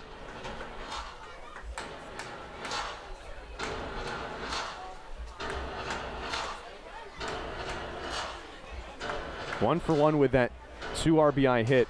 That moved him to 6 for 9 in 2+ games against the Bristol Blues with 4 RBIs.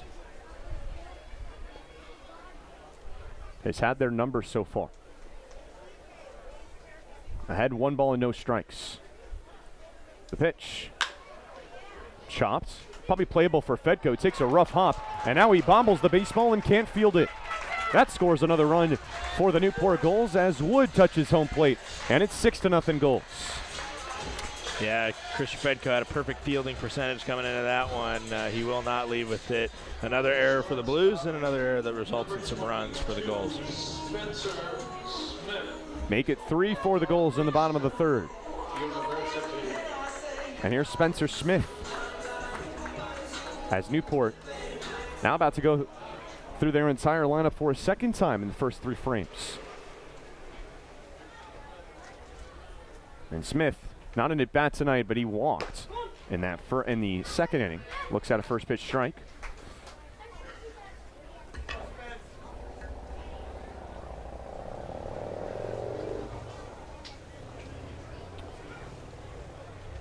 Will go down as another unearned run as this pitch is grounded foul. 6-0 Gulls all over the Bristol Blues, matching their run total in the first game and only one off they scored in the second game. 6 runs on 4 hits. And Bristol, no runs on just 1 hit.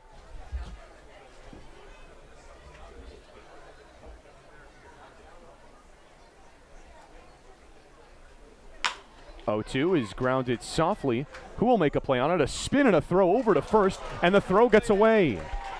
Lucas Stallman tried making an exceptional play, but the throw not nearly close enough to Chad Knight to make a catch. There'll be a hit, as we found out from our scorer Michael Garman, a hit and an error on Stallman on the throw that allows Pitaro to get to third base. And again, this inning stays alive for Newport.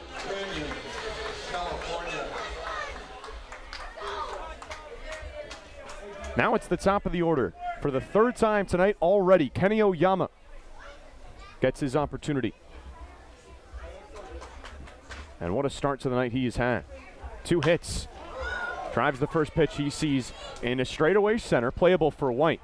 Makes the catch, and that ends the bottom of the third inning. But the Gulls rally for 3 more. It's now 6-0 Newport over Bristol. And let's keep things here on the NECBL Broadcast Network, as I'll toss it over to the Gulls field reporter, Ben Gentile, to give us a look around the NECBL. Yeah, so just looking at the NECBL's scoreboard at the moment, we got Sanford leading Upper Valley in the top of the 4th, 3-1. And then for the Keene and North Shore game, that game is going to be rescheduled. And then the same thing is going to be for the Martha's Vineyard game against the Blue Sox, excuse me.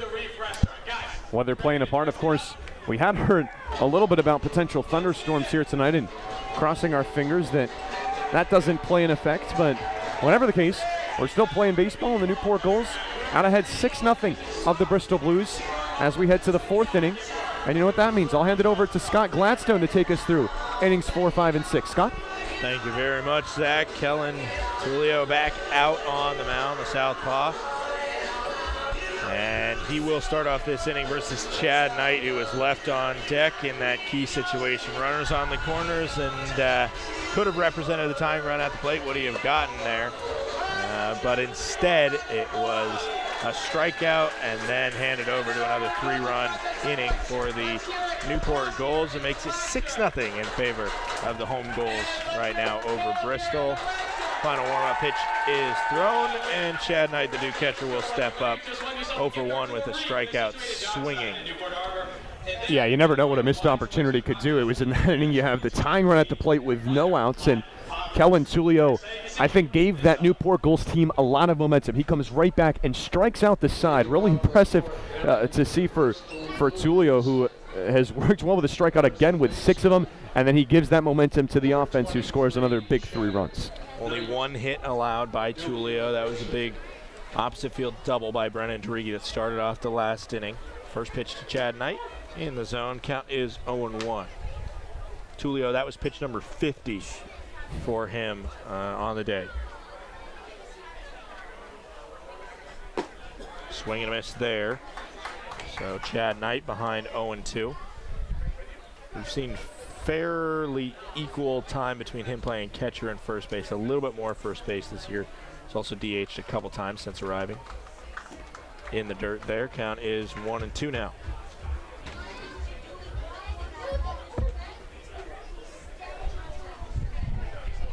And to put it in perspective for Tulio, his first 8 innings, as I just did the math, 5 strikeouts. His last 9, if you count tonight, 16 strikeouts for the Louisville Cardinals. Really been in a groove.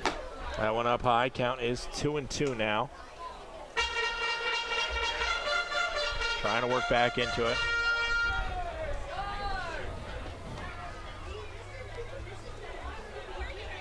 Here's a pitch. That one misses low. So from 0-2 to 3-2 now.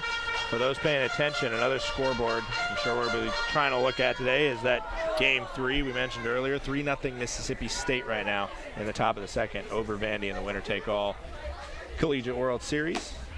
That one just hits the outside of the zone called, strike 3. So Chad Knight goes down with a backwards K, his second strikeout of the night. Skylar Messenger steps up now, and he struck out, but he was able to reach on a drop third wild pitch. Now, one thing he does well as someone, for a high strikeout guy, really paints the corners well.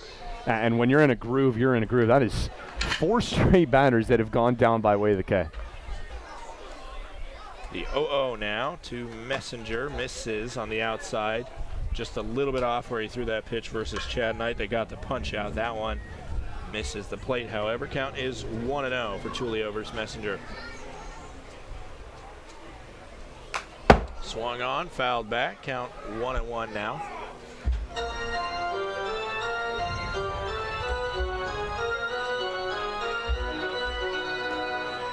Messenger, the Jayhawk, coming in, batting 200. 1 double, 1 home run, 5 RBIs. That pitch swung on a miss. Count is 1-2 now. On deck is Mark Coley, who actually the last game the Blues played here in Newport was his final game before taking a couple weeks off with a knee injury.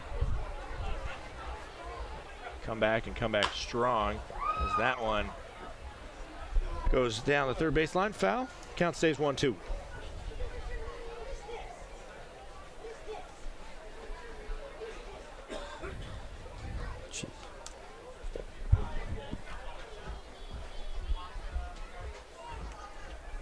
Pitch here from Tulio. Kicks and fires.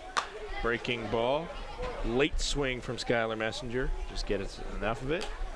And stays at 1-2. Now 60 pitches from Tulio.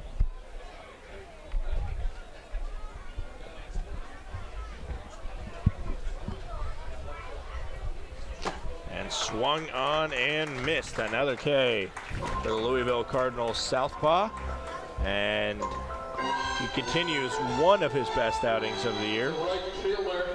But of course, especially as a starting pitcher, how far you can go is everything, and I think the 6 innings he put in against Danbury, even though it ended up in a losing effort in that crazy 9th inning, is still going to be the key, especially as he looks like he will depart with an ample lead whenever it is. First pitch into Mark Coley is in there for a strike. Counts 0-1.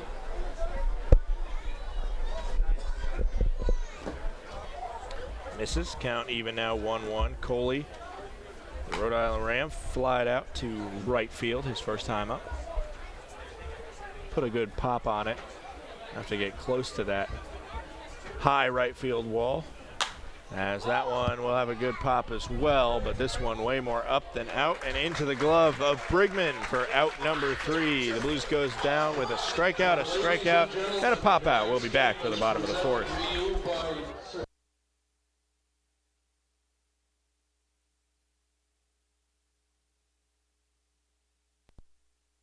Proud to be the official batting glove of the New England League. This summer, the NECBL and its 14 organizations join over 200 major leaguers by wearing custom Franklin batting gloves as members of the Franklin family. To design your own custom pair of batting gloves, visit franklinsports.com and join the fam. Fans, the NECBL's broadcast network brings all of the action right to your home every night. Available on your desktop, laptop, mobile device, as well as your Apple TV, Roku, Amazon Fire TV, or Android TV device. Enjoy single-day passes for just $8. Purchase a weekly subscription for $20, a monthly pass for $40, or an all-season pass for $80. Head to watch.necbl.com for more information and for a full streaming schedule. The 2021 New England League All-Star Game will be hosted by the Newport Gulls at historic Cardines Field on Sunday, July 18th. Join the NECBL's best as they take to the diamond in front of scouts from every MLB organization at Cardines Field in Newport, Rhode Island. Visit asg21.necbl.com for more information.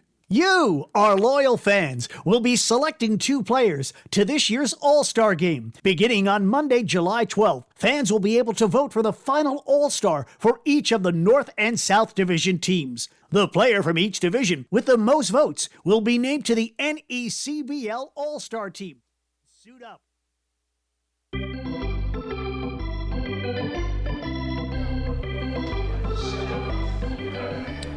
Dawson Brigman will lead off the bottom of the fourth. Dominic Agron out for his second inning of work. First full inning upcoming as the lefty Terrier sets and fires. First pitch swung on. Skylar Messenger, playable in the glove, across the diamond, and on the money for a one pitch, one out, number one here in the bottom of the fourth. Yeah, I'm kind of impressed how quickly he gathered that and threw it almost in a really, really casual sense, and something that, to be honest, when you see a lot of guys do that, sometimes they'll airmail it, but that throw could not have been more accurate for a Messenger, so if it works, it works. Yeah, the one thing about Skylar Messenger, especially when he's playing the shortstop position, it just looks so smooth for him. He makes it look easy. The definition of that as the first pitch into Sam Cochran is in the zone. Counts 0-1 for the man with a pop out and a walk today. That one hurled and hit down the first baseline. Chad Knight gathers and touches first for out number two. 3 pitches, 2 outs. Quick work Dominic Agron is making here in the bottom of the fourth. The designated hitters, number 6. And now Justin Guerrera steps up. 2 walks for him today. Looking to take the bat off his shoulder and put the ball in fair play for the first time today.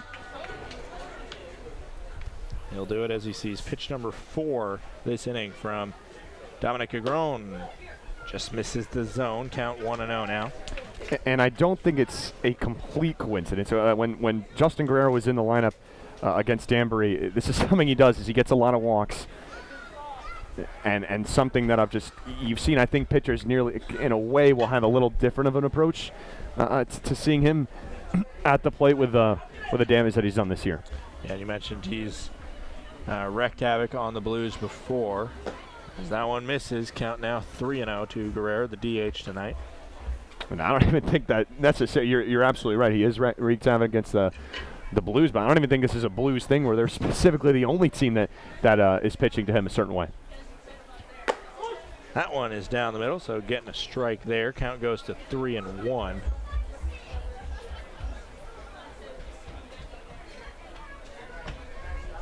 And here's the 3-1 in the zone. So Agron has worked it back full after starting off 3-0. And will now throw the 9th pitch of this inning to Guerrero. Payoff pitch. Swung on, laced over the head of Skylar Messenger. Base hit from Justin Guerrero, and he's on first with 2 outs. Yeah, headed on the screws. He did. Messenger, we've seen he can cover some ground, but nothing he could do about that one. Just as hard as you could on a line and out there in left field, and really give a look out to left field. There's a goal party going out there, and this is something. I don't know if it happened the last time you were here, Scott, but we have seen this pretty much in each of the last 5 home games or so. And these goals that'll just go all around the outfield. Yeah, Cardenas Field is home to the goals in more ways than one, as that one is in the zone. Count is 0-1 to Hewlett, one of the rare goals to not make it on the base pass today, as he has a pop-up and a ground out thus far. Now has a chance of 2 outs. Pickoff attempt over to first. Almost got away from Chad Knight, but he ends up making the snag. And getting the ball back to Dominic Agron, who will eventually throw the 0-1.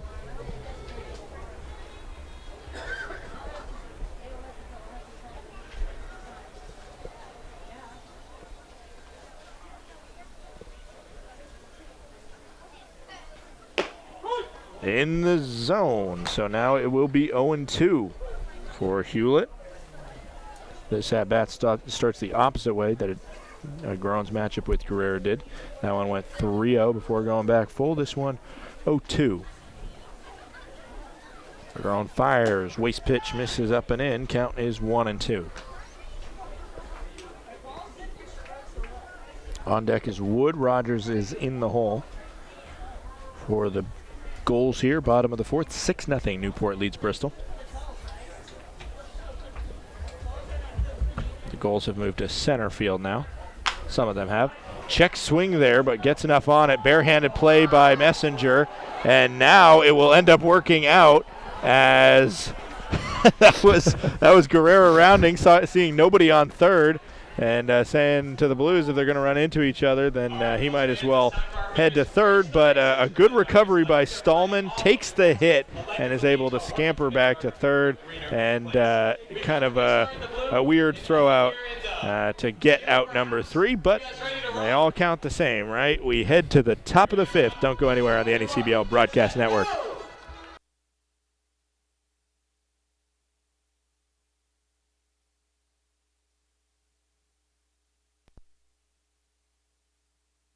The Newport Gulls Broadcast Network features 7 high-definition cameras, graphics, instant replay, and extended pregame and postgame coverage.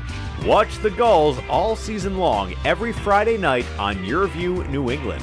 Be sure to follow the Gulls all season long on our social media accounts at Newport Gulls on Twitter and Instagram, and Facebook.com/Newport Gulls, and subscribe on YouTube.com/Newport Gulls for the latest video highlights and exclusive interviews. The New England League is the most competitive brand of amateur wooden bat summer baseball in the country. With 14 teams located in all 6 New England states and over 150 Major League Baseball alumni, the league entertains our region for 2 months every summer. Student athletes from all over the country descend upon the region's most scenic communities to offer summer baseball at its finest. Now celebrating over a quarter of a century of excellence, the New England League continues to transcend communities and give the best student athletes from across the country a chance at their dream. For current team information, rosters, and schedules, visit NECBL.com. The New England League. Keep your eye on the dream.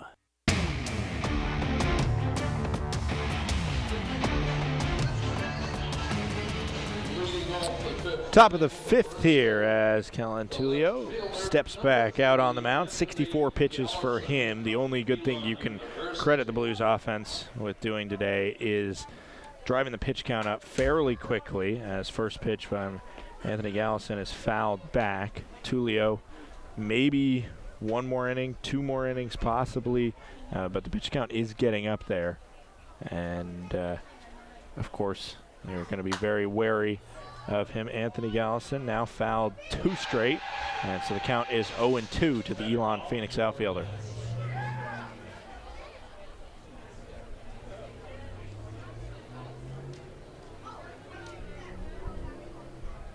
Oh, 2 coming. Swung on. Playable in right field. Backing up is Cochran. He'll make the snag for the 3-pitch flyout. 1 gone in the top of the 5th. Stepping up now, Brennan DeRiggi, the lone Blue with a hit today, as he took the first pitch that he saw to start the top of the top of the 3rd, and pounded into left center for a double. Doesn't take the first pitch there. Count is 1-0. If he pounded in that same spot in left center, he would probably be close to hitting a goal out there, and not the human type. That one misses. Count is 2-0. You know, some slow pitch softball games, they have 4 outfielders, and the Gulls are kind of being the 4th outfielder playing left center there. Yeah, I want to say the 10th fielder, but really it'd be like the 20th fielder. There's like 20 out there. That one misses. Count is 3-0 to DeRiggi. Tullio trying to make sure that DeRiggi doesn't get the better of him in this at-bat. Pitch number 71 from Tullio. Get me over pitch in the zone. Count is 3-1 now to like the pitcher for the Blues now, Don McGrone, Wofford Terrier. He smacks that one, and now this Wofford Terrier is 2 for 2. So Brennan DeRiggi coming up big in the 7-hole, trying to spark some life for this dormant Blues offense. Yeah, he's been the best bat in this Blues offense tonight, and for a second straight at bat, really good contact on the baseball. He's getting hits, he's not getting them the cheap way. A double that one-hopped the wall back in the 3rd inning, and then that time just roped a ball in the right field, and like you said, you need to get something going if you're Bristol. And Tyson Cooper, for the first time tonight, takes the bat off his shoulders. He saw a 4-pitch walk his first time up. There was also a wild pitch in that moved Brennan DeRiggi up 90 feet to 3rd. That one, another swing and a miss from Tyson Cooper. He's behind 0-2 to the Louisville Cardinal. Short lead for DeRigi, and a 3-pitch strikeout for Tyson Cooper, as he knew as soon as that one passed by him that he shouldn't have gone, and it was a little bit too late. 2 gone in the top of the 5th as the number 9 hitter Lucas Stallman steps up. 0 for 1 tonight. He struck out looking his first time up. First pitch misses away. Count 1-0. And he might be outdoing himself. He had a great outing against Danbury. He gave up a solo home run and right now is in complete control. That is his 9th strikeout already. 1-0 is in there. Count is 1-1. And there was not a Gulls pitcher that had had 10 in a game since 2017. He became the first, and he might be the second. He might do it again here tonight. That one misses. Count 2-1 now to Stallman, the BC Eagle.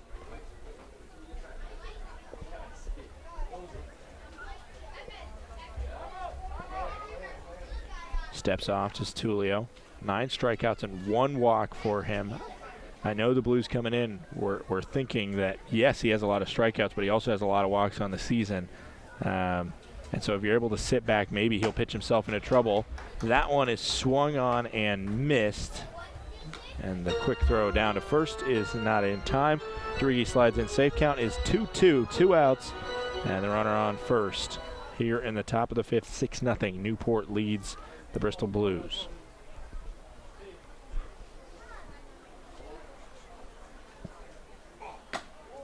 That one, Stallman thought really hard about it and didn't go. Count is now full. Yeah, that takes an eye right there. A guy that he struck out four guys in a row looking tonight. I don't know the last time I've seen that, but it's a patient approach. DeRigi has to go on the 3-2 with 2 outs, and it doesn't matter. He'll walk the second half of the way to second base. And the lineup card will flip over after the bases loaded walk to Stallman. Austin White will step up 0 for 2 tonight. This is kind of a rare situation where he gets to his 3rd at-bat, and he has not been on base. Yeah, you want to talk about another positive broadcaster jinx right there. You're talking about taking pitches. Maybe it'll eventually work in your favor. And yeah, finally getting that second walk off Tulio there. 0-0 coming to White. In the zone. So Tulio comes back from the walk with a strong pitch that splashes the black. And the 0-1 upcoming now. Doesn't give any glance to Brennan DeRigi at second. He knows that if he takes care of Austin White in front of him, nobody on the base paths matters. 1-1 with 2 outs here. Pitch number 83. So despite not allowing a run right now, as that one is swung on, fouled, counts 1 and 2. It has been a 20-plus pitch inning. At least now that's officially cinched, as pitch number 85 will come from Tulio, and that's kind of right usually for starting pitchers in summer collegiate ball. That's usually kind of right on that bubble of do they come back for the next inning of work. I think you kind of have to with the games Tulio's having, but that's a question for another time. Can he get to the next inning? It looks like it, as Austin White cannot beat out that throw from Brigman to Hewlett, and out number 3 is made. DeRigi gets a hit, but no more for the Bristol Blues. We'll be right back on the NECBL Broadcast Network.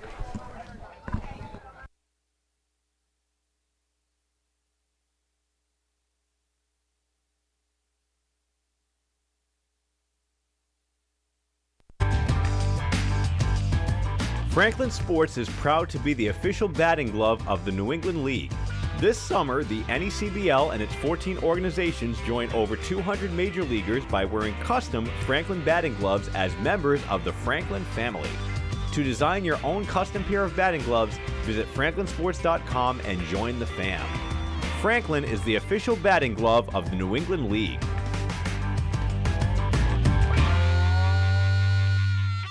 Want to know more about Newport Gulls broadcasts? Have a question, comment, or suggestion? Email broadcast@newportgulls.com. Our all-volunteer crew strives to produce the highest quality broadcast possible, and we want to know how we're doing. Be a part of Newport Gulls broadcast and let us know what you think by sending an email to broadcast@newportgulls.com. The Newport Gulls Broadcast Network features 7 high-definition cameras, graphics, instant replay, and extended pregame and postgame coverage. Watch the Gulls all season long every Friday night on YourView New England. To follow the Gulls all... Back here, Dominic Agron back out to do some more work. And Matt Wood will be the first batter that he sees. 1 for 2 tonight. A double into center for the Penn State catcher.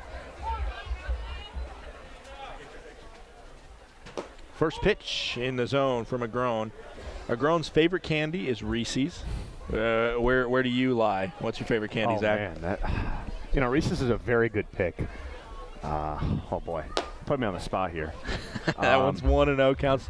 Or that one misses to make it 1-1. I'm big into the Milky Way and the Twix. Okay. Probably my top 2 if I had to go. I think Reese's probably in that mix though as well. Probably 3rd. Misses there, count is 2. And when you go Reese's, right? What's the go-to? Buttercups, or do you like Reese's PC? Where do you? The peanut butter cups, the king size ones. I feel like. In terms of taste, that's top notch right there. 2-1 hits the inside of the strike zone. Count 2-2 now. And Scott will be surprised. No, they did not pay me to say that. I'm just it's just one of the better candies out there. As listen, as he could as you're saying, as he could attest to as well, as being his favorite candy. 2-2. Swung on. That one could be playable for Fedko. He makes a Derek Jeter-esque throw, and it is not in time. Base hit there, beats out the Fedko throw as he had to come over ways to snag it, and it was going to be tough all the way for the UConn Husky. Yeah, I'm impressed that he had to play it all at that. Had to cover a lot of ground, and Derek Jeter-esque is probably the right way of putting that. It was not going to be an easy play, and he still made a pretty accurate throw. We've seen guys trying to be a hero and make a bad throw. Made a good throw, just wasn't nearly in time, and it was going to be impossible for it to be. Up steps Jordan Rogers. He sees one in the zone. Count is 0-1 now. You mentioned not getting paid to put in the plug there, and it is apt to mention that because of the new NCAA statutes that just got passed, an hour ago. As that one's fouled off, maybe Dominic Agron soon enough here can pick up a Reese's sponsorship, if at least if we keep talking about it on the air and hyping up his love of the peanut butter cups. Count is 0-2 now to Jordan Rogers, who is 0 for 2 today. Grounded into a fielder's choice and struck out swinging. Runners going, swung on and missed. It is in the dirt, but a successful steal attempt as Wood was going all the way there. Yeah, good hustle from Wood. Kind of a trade-off of sorts in a 6-0 game, and want to get outs in a part of the order that has been successful for Newport. Kind of a hit and run there, but nevertheless, there's the first down for Bristol, and brings up a guy that has been on base a couple times today. C.J. Pitaro steps up now. 1 for 2, but has reached base both times as he reached on an error by Christian Fedko his last time up. First pitch in is a strike. 0-1 to Pitaro, the Vanderbilt man. I'm sure he's not checking his phone in the dugout, but I'm sure he's thinking a little bit about his teammates down in Omaha, playing and losing 3-0 right now in the top of the 4th. As the pitch misses to him, count is 1-1.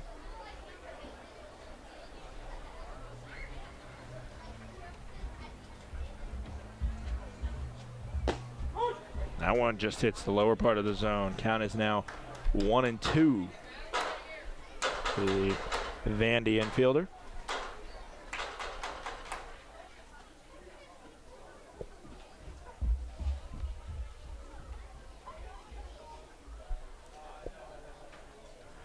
Agron. Long glance at Wood. steals, swung on, and we stay at 1-2. Better call, Newport Glass.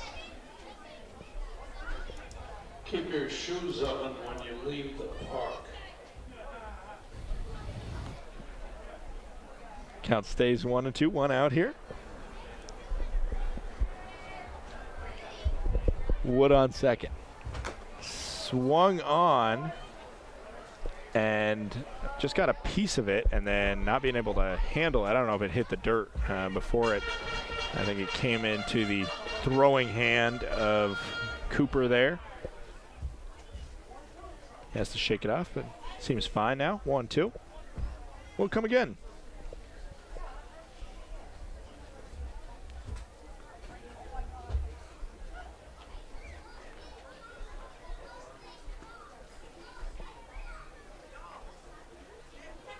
Swung on. That one will get into the glove of Skylar Messenger, who will have to just eat it for a base hit there.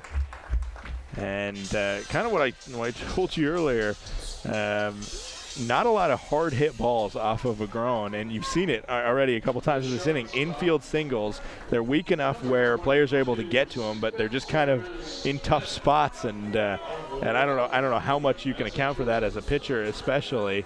But it's kind of just tough that it comes off the bat to the right spot for the batter. And I will say, I think Messenger and Fedko, I've been impressed. Even when they haven't been able to make the play, they cover a lot of ground and do keep the ball in the infield, like you said. Spencer Smith steps up. He's reached base both times today.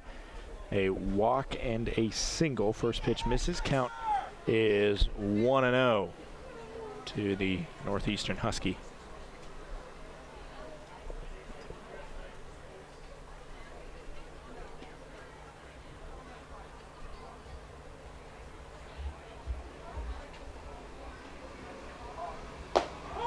In the zone there from Agron.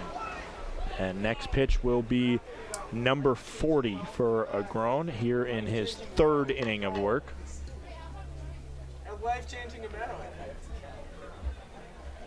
Bottom of the fifth, Newport leads 6-0 over Bristol. 1-1. Breaking ball, fouled back into the net, and we'll do 1-2, which CJ Portaro did 3 times before being able to slap that infield single over to Skylar Messenger at short.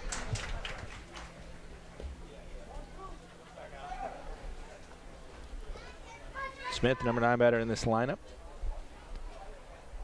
He's able to keep this inning alive. He'll turn it over to Oyama at the top of the card. 1-2. Swung on and missed. And it's in the dirt, but because runners on first and second, no throw necessary, and a good block by Cooper will send it to 2 outs here, and no double play grounded into for Smith, so the card will flip over to Kenny Oyama, who's having himself a great day. 2 singles for him. Started off, got after Jacob Moskowitz right away in the bottom of the first with a single, and then singled to kind of pile it on the Blues his next time up, and then flied out in his most recent appearance, but getting his 4th trip to the plate here in the bottom of the 5th. First pitch in the zone. Count is 0-1. Night sky beginning to take over here in Newport, actually mostly taking over. 73 degrees right now, but quite humid here on the coast. In the zone there. Count is 0-2.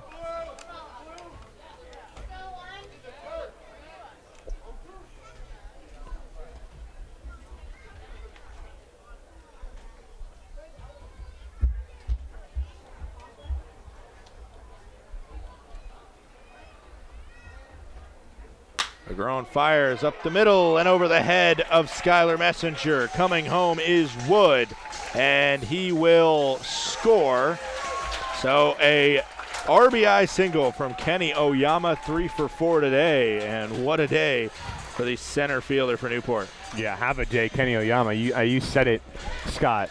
What a day he's having after he had a great night yesterday and comes back and has almost as impressive, if not more impressive night here tonight. His 2nd RBI of the night, couple of huge RBI hits, one that came in that big second inning for Newport when they really started to when they got on the board, and now when they're really starting to distance themselves in the fifth. He's been the catalyst for all of it. Yeah, and so after the touchdown for Newport, the extra point is good. 7-0. The Gulls lead the Blues here. That one swung on, and maybe it might be a 2-point conversion as holding his third is Pitaro. Oyama a little bit too much of a round there for Cooper's liking. He throws it, but not in time. So the bases will now be juiced for Cochran, the number 3 man, to step up. Number 3 in multiple ways. Where's the number 3 and batting number 3 in the lineup for the Gulls tonight? Yeah, we were actually joking about that the other day when Connor Kiley was the 2-hitter and Kenny Oyama led off, how it was 1-2-3, batting 1-2-3 in the order. And, of course, if Ross and Brigman were to hit cleanup, then you'd have 1-2-3-4. But, I mean, I think if you're Kevin Winroad, you put up the stop sign and you take your chances with a guy that's been one of your more complete hitters this year. First pitch, and the broadcaster's jinx maybe, as this one popped up, and out number 3 into the glove of Skylar Messenger. You're going to need to take a break after that one, and we're going to join you. We'll be right back on the NECBL Broadcast Network.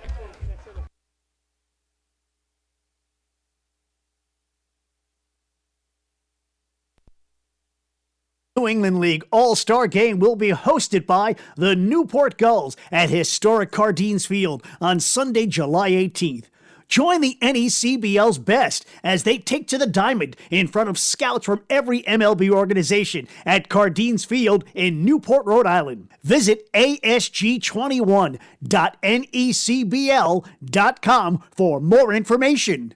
You, our loyal fans, will be selecting 2 players to this year's All-Star Game. Beginning on Monday, July 12th, fans will be able to vote for the final All-Star for each of the North and South Division teams. The player from each division with the most votes will be named to the NECBL All-Star Team and suit up with the rest of the All-Stars on Sunday, July 18th in Newport. Fan voting will take place online at vote21.necbl.com beginning on Monday, July 12th. Zephyr is the official on-field cap of the NECBL. Also known as the Z-Hats, Zephyr is the authentic college hat with a loyal following of those who only wear the Z. Zephyr makes hats for over 800 colleges and channels that same energy and creativity into building custom hats of all types for pro sports teams, clothing brands, and companies everywhere. Make sure you pick up your Newport Gulls official on-field cap today.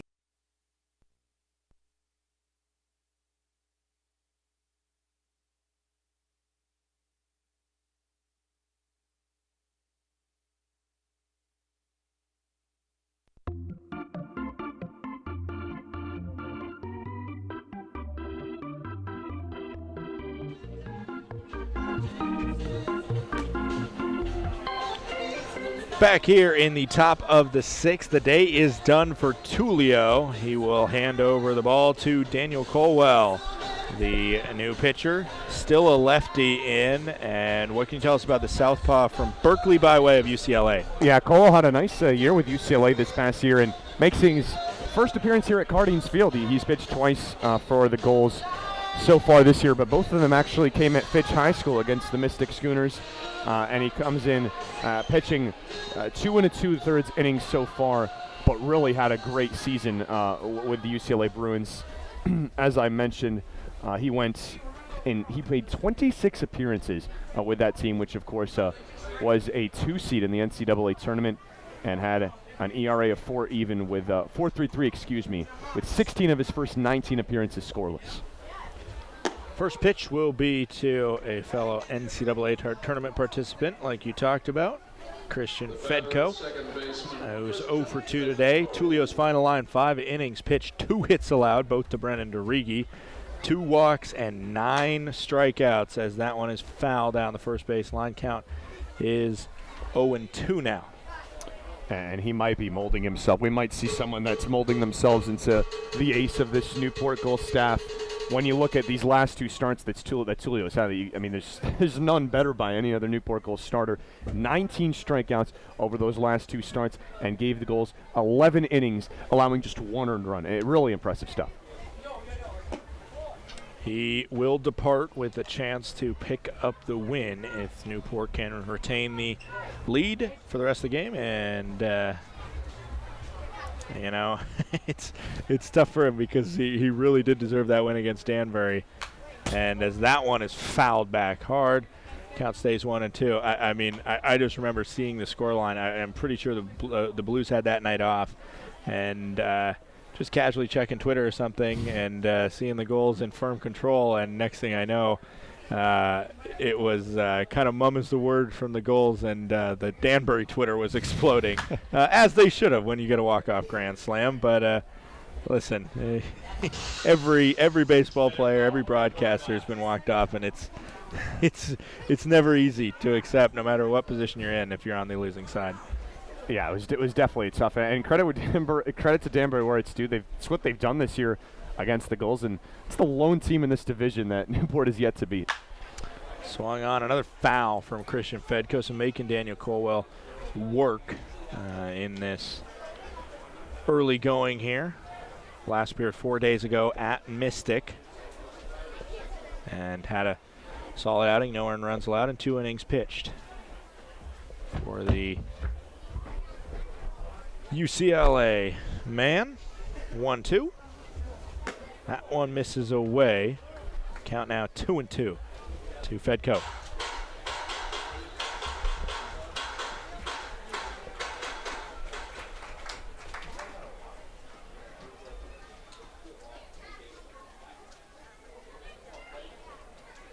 That one swung on. Should be simple for Smith, and it is, as he fields throws. 6-3 in your scorecard. 1 gone in the top of the 6th. Stepping up now, number 3 man, Chad Knight, the first baseman today. 2 Ks right now for the Blue Devil, as he looks to kind of right the ship. Daniel Colwell, his second appearance was much better than his first, but still the opposing on-base percentage of .529 right now for him. It was .875 after his first appearance, going 2/3 and allowing 4 earned runs. Just an appearance that kind of went off the tracks, but in general, stats with relievers can be so untelling. I think coaches, as that's a swing and a miss to make it 1-1, I think coaches and broadcasters like us are kind of the only people that can really tell the full story for relievers a lot of the times. That's almost what we're here for, right? I mean, to kind of explain that. And yeah, even nights like tonight, the box score really doesn't tell the whole story. That pitch misses. Count 2-1 to Chad Knight. Stepping up there. He's had that pink bat with him throughout his time in Bristol, and has served him well. Team leader in RBIs, but a swing and a miss there makes it 2-2. It's a pretty stylish look. I haven't seen a pink bat in the NECBL. That might be the first one. I like it. I'm all for it. I'm rocking the pink shorts tonight, so you know, I think and later this season the Blues will actually have a pink night and have pink jerseys for that. So why not? That one's hit over to second, and it will not be a third strikeout for Chad Knight, but it will be a ground out for him. Puts the ball into fair play, but to no avail. 2 gone in the top of the 6th. Colwell taking care of business quickly here. Skylar Messenger steps up. He's 0 for 2 tonight with 2 strikeouts. Did reach on a wild third pitch, or wild third strike. But looking to put the ball in fair territory for his first time tonight, and he will not do that on the first pitch. Slaps it foul, count 0-1.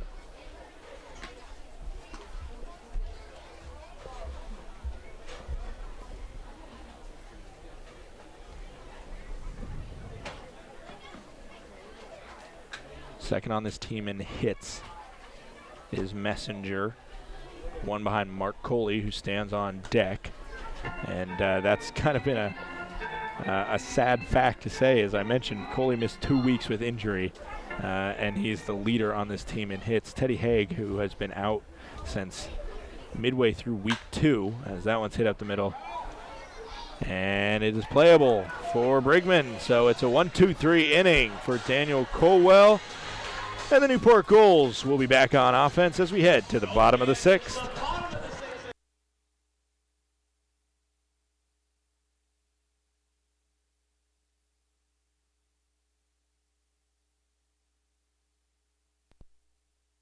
The New England League is the most competitive brand of amateur wooden bat summer baseball in the country. With 14 teams located in all 6 New England states and over 150 Major League Baseball alumni, the league entertains our region for 2 months every summer. Student athletes from all over the country descend upon the region's most scenic communities to offer summer baseball at its finest. Now celebrating over a quarter of a century of excellence, the New England League continues to transcend communities and give the best student athletes from across the country a chance at their dream. For current team information, rosters, and schedules, visit NECBL.com. The New England League. Keep your eye on the dream. The 2021 New England League All-Star Game will be hosted by the Newport Gulls at historic Cardines Field on Sunday, July 18th. Join the NECBL's best as they take to the diamond in front of scouts from every MLB organization at Cardines Field in Newport, Rhode Island. Visit asg21.necbl.com for more information.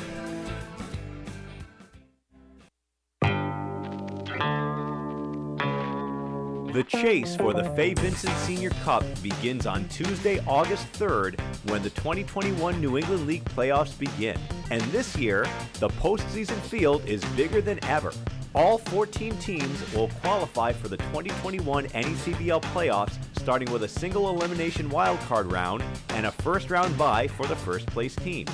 The winning teams will meet in best-of-3 series for the divisional semifinals and finals.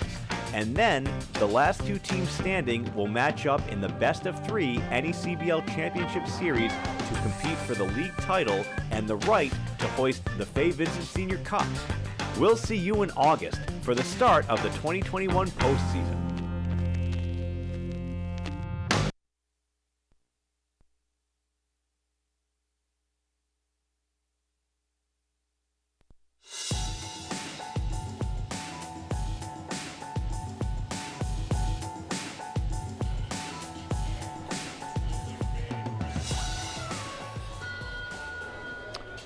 Back here in the bottom of the 6th, it's a new pitcher for the Bristol Blues. Jaron Zinn, the righty from Harvard, comes out and takes the bump. And he has been one of the more unproven arms this season. 7.71 ERA in 7 innings pitched. All of his appearances have been exactly 1 inning. 11 strikeouts to 8 walks, 7 hits allowed. Opposing batters are reaching base with a 4.57 average whip of 2.14. He will see Justin Guerrera, who has an on-base percentage of 1,000 today, with 2 walks and a single. First pitch from Zinn. Slaps the zone count as 0-1 for Zinn. Obviously relatively untested at Harvard, especially just because of this past spring and the COVID-shortened season last year. Just hasn't got the chance to throw a lot, and you could tell right away control was a fair issue for him, as he had a fairly disastrous second appearance of the year as he allowed 3 earned runs with 3 walks and 2 hits at Mystic. As that one missed inside, count is 1-2. But since then, he's gotten better and better.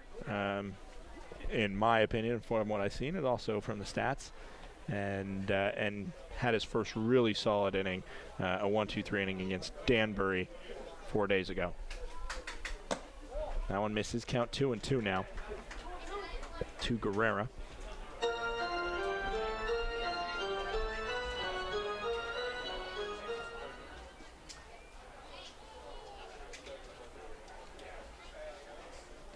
As Zinn, big righty, fires it and makes it full.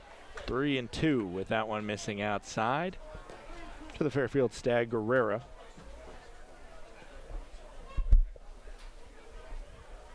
And the payoff pitch coming out. swung on and missed. So 0-2 to 3-2 to a swinging K. One gone in the bottom of the sixth. Bryce Hewlett steps up now. Pitt Panther will step into the left-handed batter's box. 1 for 3 tonight for him.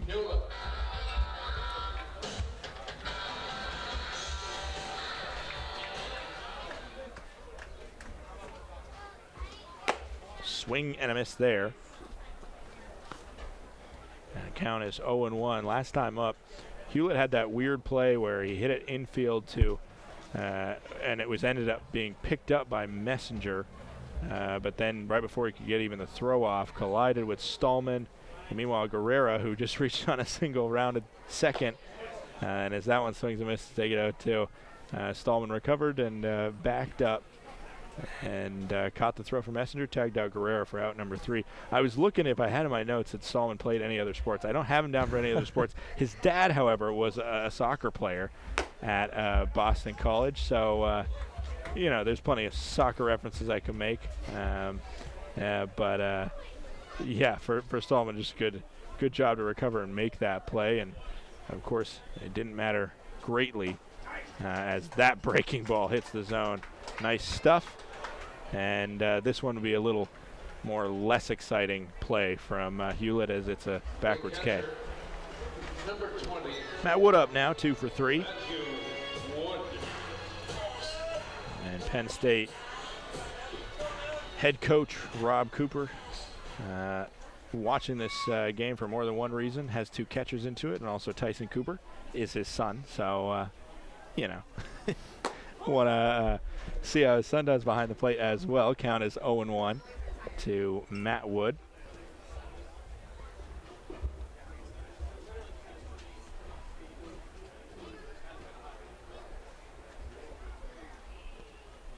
As Zinn trying to get his second straight 1-2-3 inning in the same amount of appearances. And this would be his first time getting 3 straight strikeouts in a 1-2-3 inning. His opening appearance against Danbury, he did strike out the side, but he got a walk smashed in the middle there.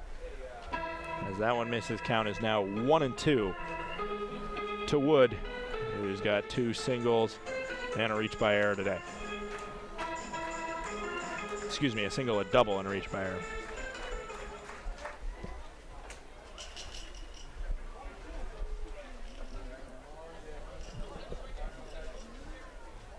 One-two coming from Zinn. Swung on, foul ball. Count makes 1-2. I never mentioned the final line for a groan. 2 2/3 innings pitched.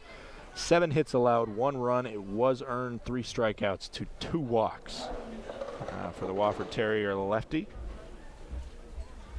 Solid outing from him, but in general, coming into a 6-0 game, not much you can do as a pitcher except just try and keep it close. That one squirts into left field, gets beyond Stallman, and no chance for Messenger. Base hit from Matt Wood with 2 outs here in the bottom of the 6th. Yeah, that's a 3rd straight baseball that he's hit really well. And have a night, Matt Wood. This is his best performance of the year, I'd say. And you know, of course, suffered that tough injury in batting practice, but he's came back and has really been a spark plug for this Newport Gulls team, and we're really seeing that on full display here tonight. So now Wood stands on first with Jordan Rogers up.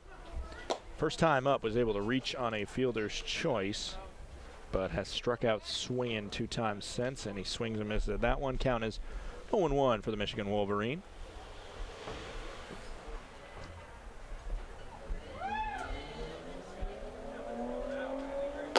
And another swing and a miss there, as the count is 0-2 now for Jordan Rogers.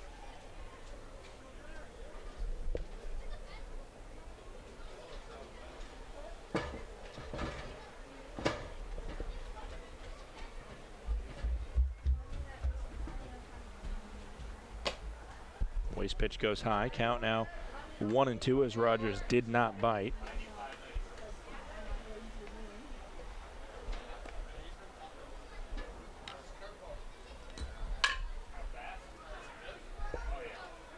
And Zinn quick glance over to Wood. And deals a swing and a miss strikeout from Jordan Rogers. So striking out the side was Jared Zinn, but Wood got a base hit to break up the 1-2-3 inning. We'll be right back for the top of the 7th.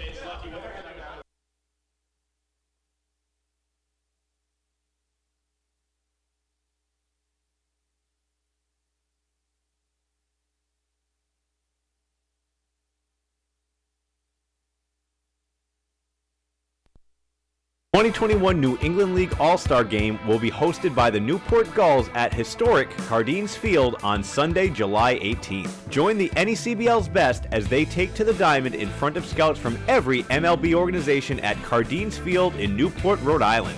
Visit asg21.necbl.com for more information.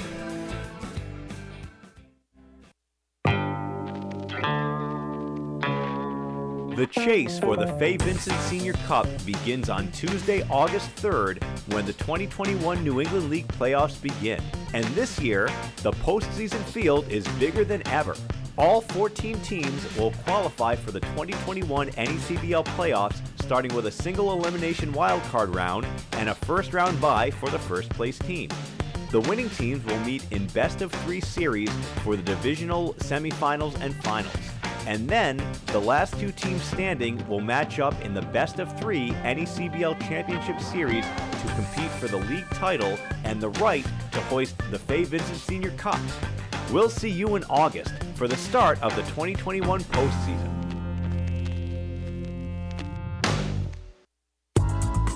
Whether you're an island resident or just visiting, the fastest way to get to the Cape and Islands is by taking the New England League's preferred partner, the Steamship Authority Ferry.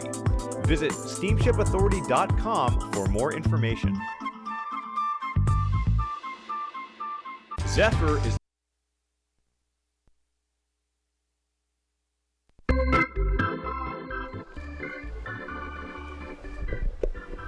Head to the top of the 7th.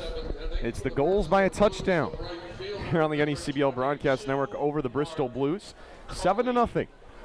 And Daniel Colwell out for his second inning of work. He'll get 5, 6, and 7 of the Bristol Blues, starting with Mark Coley. It's the first pitch back to the fence, right in our wheelhouse. Coley, a pair of pop-outs today, one to right and one to the second baseman, Dawson Brigman. Was that a good year for Bristol, and this is 10th game played. Flies this one back foul. And if you're Bristol, you'd like that to continue tonight. Need some offense, down 7-0. A very impressive outing from these Gulls arms. Kellen Tullio got the start, went 5 innings and is in line for the win. 9 strikeouts, just 2 hits given up. As this pitch just misses down low. It's 1-2 to Coley. 19 strikeouts in his last 2 outings, 11 innings. 1-2 is just outside and low, and Coley's worked his way back. It's 2-2.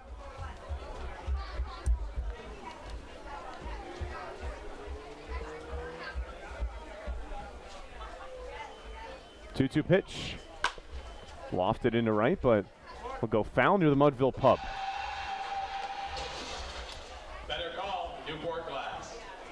Just 2 hits all night for the Bristol Blues, 12 for Newport. Looking to move to 3-0 against Bristol in 2021, and we'll face this team again on Friday out at Muzzy Field. As this pitch is in there for strike number 3. So a couple close pitches, but that time it's in there for a 3rd strike. And the first punch out for Daniel Colwell, number 10 on the night for Gulls pitchers. There's one down.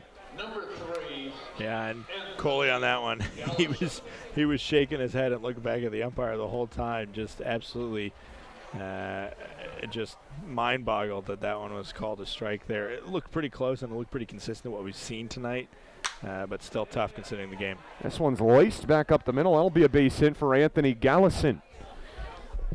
On base for the first time tonight. And now 1 for 3 is the Elon Phoenix. And just like that, now there is a base runner for the Bristol Blues, and it brings up Bristol's best hitter tonight, Brendan Zarigi. A double and a single for Derigi tonight. And had the only 2 hits of the ball game for Bristol until a moment ago when Anthony Gallison picked up hit number 3. Holds back on a pitch. That's a college strike from John Grasso behind the dish. Yeah, and the only the only player in this Blues lineup that's probably a little disappointed that Tulio left the game is Brennan Derigi, because he was 2 for 2 against him. Now he's got to face a new guy. But he's a good batter, and I'm sure he'll take a couple pitches here and figure him out. This pitch is down low. Yeah, 2 for 2, but Kellen Tulio 15 for 15 on everybody else in the Bristol lineup.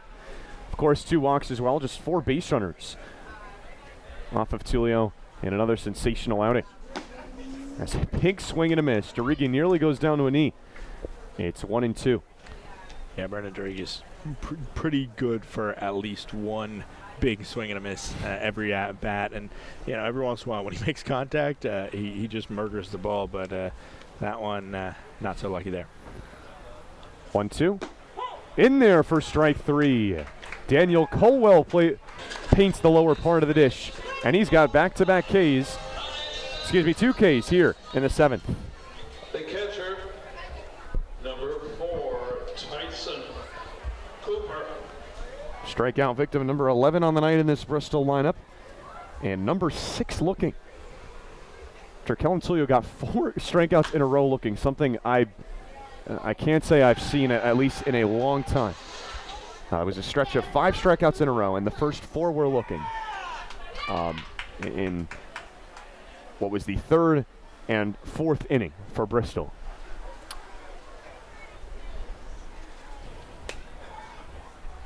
Batter's Tyson Cooper, and he looks at this pitch outside 1-1. He's got one of those 11 strikeouts. Came swinging in the 5th, but also reached on a walk in the 3rd inning. Healthy lead for Gallison on first. We certainly know he can go. 1-1 is a fastball outside. Not going that time, and it's 2-1. Yeah, 6 stolen bases for him on the year, but he's also been caught stealing 3 times. He's one of those high-risk, high-reward players, and fun to watch on the base paths, but definitely waiting for his right time. 2-1 is a home run swing from the bat of Cooper, but Colwell able to blow the fastball by him, and it's 2-2. I think Gallison's going to go on this 2-2. I don't think he's going to wait for 3-2. I think this is it. Not a bad bet to make. Isn't going, and there's a swing and a miss for strike 3. Daniel Colwell on the money in inning number 7. He strikes out the side, and we'll head to the home half of the 7th. Time to stretch. Newport 7, Bristol nothing on the NECBL Broadcast Network.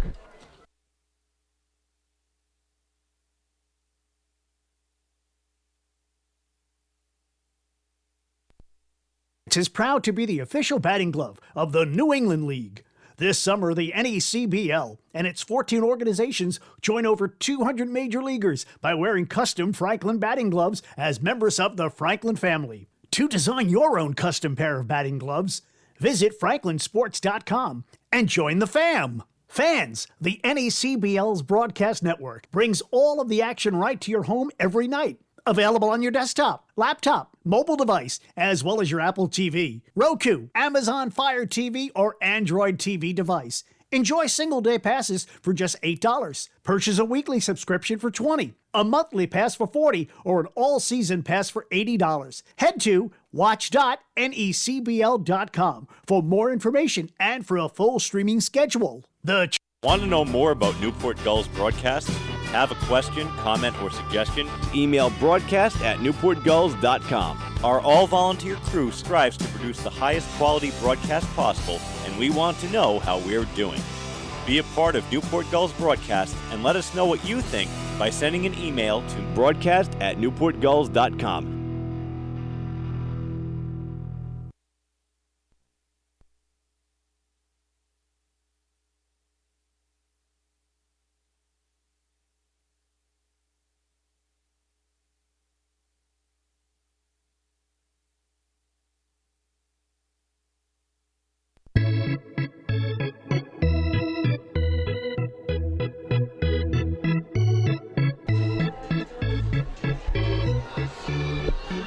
Gulls up 7-0 over the Bristol Blues as we go to the home half of the 7th. It's been all Newport tonight on the mound and at the plate. It's 8-9-1 hitters to face Jaron Zinn. First pitch shot off the bat of Pizarro. Going back is the left fielder Gallison, and he makes the catch a couple steps in front of the wall. Great swing, great hit. I was just checking over with the TrackMan operator here at Cardenas. He said 95 is mostly what Jaron Zinn's at, and he's hit 96 a couple times tonight, which is, I mean, that's showing some potential. I mean, we know about Rohan Honda at Mystic. There's a breaking ball on display to Spencer Smith. It's 0-1. Yeah, we know about Rohan Honda at Mystic, another Ivy League guy that just got scouts flocking to see him. And Zinn hasn't quite put up the numbers to show that, but he can ball. Yeah, Newport Gulls know a lot about Rohan Honda. It was the first game that they played against Mystic this year. And I'd argue why Newport did not start 7-0. Was thanks to Rohan Honda. Started 6-1, and lone loss came to the Mystic Schooners, 6-4. Still their best start in 9 years. 0-2. Fastball that's lined the other way and foul. Yeah, I mean, this is a time for these Ivy League players, and I mentioned when Jaron Zinn came on, not having a season this year, having a season cut short last year. This is a time for these Ivy League guys to go out and hang with the best of them. And you saw Honda take advantage of it, and Zinn here with the last couple appearances really turning upwards and throwing a hard velo right here. And there's a lot of scouts that say, if you could throw it that hard, we can teach you everything else. Well, a velo on display there for strike number 3. One upstairs on a fastball to Spencer Smith for a strikeout, his 4th. And 4 of the 5 outs that he's gotten. A strikeout, and now we have a little more of an explanation as to why. Smith goes down on strikes for the 2nd time tonight, and that turns the lineup card over for a 5th time tonight. It's Kenny Oyama, who's had a fantastic night for a 2nd night in a row with the Gulls. 3 for 4 tonight. Singles in the 1st, 2nd, and 5th inning. And 2 of those singles were RBI base knocks. The latter 2. That was Newport's last run. They scored 3 in the 2nd, 3 in the 3rd, and 1 in the 5th. Thanks to Kenny for the most recent as he fouls this back. Yeah, and I think one of the reasons why Zinn is he hasn't pitched a ton, only 1 2/3 in this game, but one of the reasons why he's having so much success right now is because he's a very different type player, pitcher than Agron and Moskowitz. They're both very pitch to contact. They'll hit the zone. They'll force you to hit it on them, and obviously, especially against Moskowitz, the Gulls were able to hit it right back and find green grass and take advantage of the walks that he threw. And Zinn, I mean, with this muscle that he's showing off right now, showing completely different pitcher, he's going to blow it by you. I think Moskowitz, maybe kind of 85 is his max fastball. It's 2-1 to Kenny Oyama after a ball low from Zinn, who's been in a groove here, as mentioned. 2-1 is laced foul off the bat of Oyama, and the count is even 2-2. 3 hits for Newport tonight from Oyama, and they have got 12 of them on the night to the Newport Gulls, compared to 3 from Bristol. Offensive fireworks show for Newport. From 1 to 9. Pitches upstairs to Oyama, and we've gone full.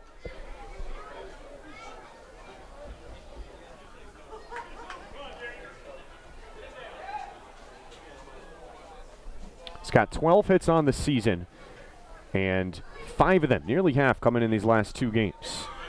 It's out of 3-2. Sharp breaker, it's inside, and Kenny Oyama reaches base for the 4th time here tonight.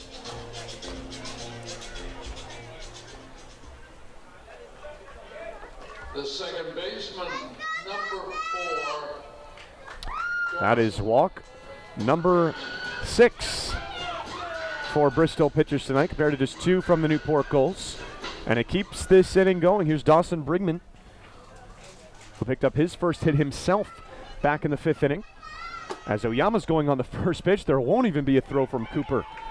Speed of Oyama, making it look easy. Yeah, the Bristol Blues have the most stolen bases on them this year, and it's obvious that Newport came in with a plan that we're just going to steal at will. I mean, really not even seeing 1 or 2 pitches. I mean, seeing more than 1 pitch. They're going on first pitch a fair amount and haven't been caught stealing yet. 1-0. It's a fastball too high. It's 2-0 to Dawson Brigman. 1 for 4 with that single that came in the 5th. It was one of 4 hits that Newport had that inning. One from Wood, Pizarro, Oyama, and Brigman.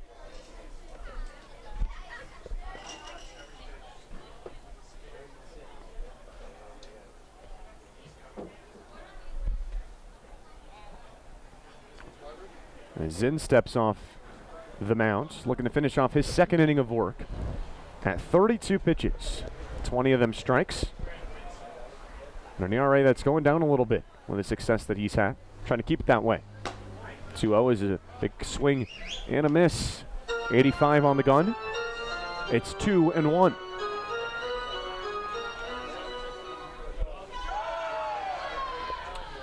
A .326 hitter coming into tonight's action. That's tied for the team lead for Dawson Brigman with Spencer Smith. 2-1 pitch. Fastball, another big swing and a miss from the second baseman. It's 2-2.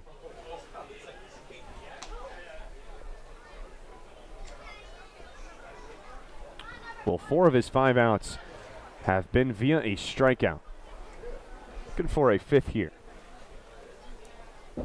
Can't strike out the side, but can have another inning with multiple Ks. Oyama at 2nd on a speed and scoring position. 2-2 is flied in the air and off the pole. Oh boy, came right back near the pitcher's mound. And I've gone to a lot of games here at Cardines Field. First as a fan, then as a media assistant in 2019 before being the broadcaster this year. I don't think I could say I've seen that one. See something new every night. You definitely do. That's baseball. Came all the way back near Zinn. 2-2 again. He's outside, and once again for a 2nd straight batter, we've gone full.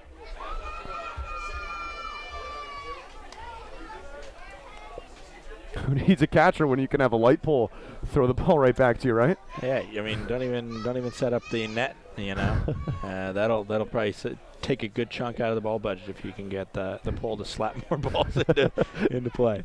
3-2 is upstairs, and Newport has yet another walk here in inning number 7.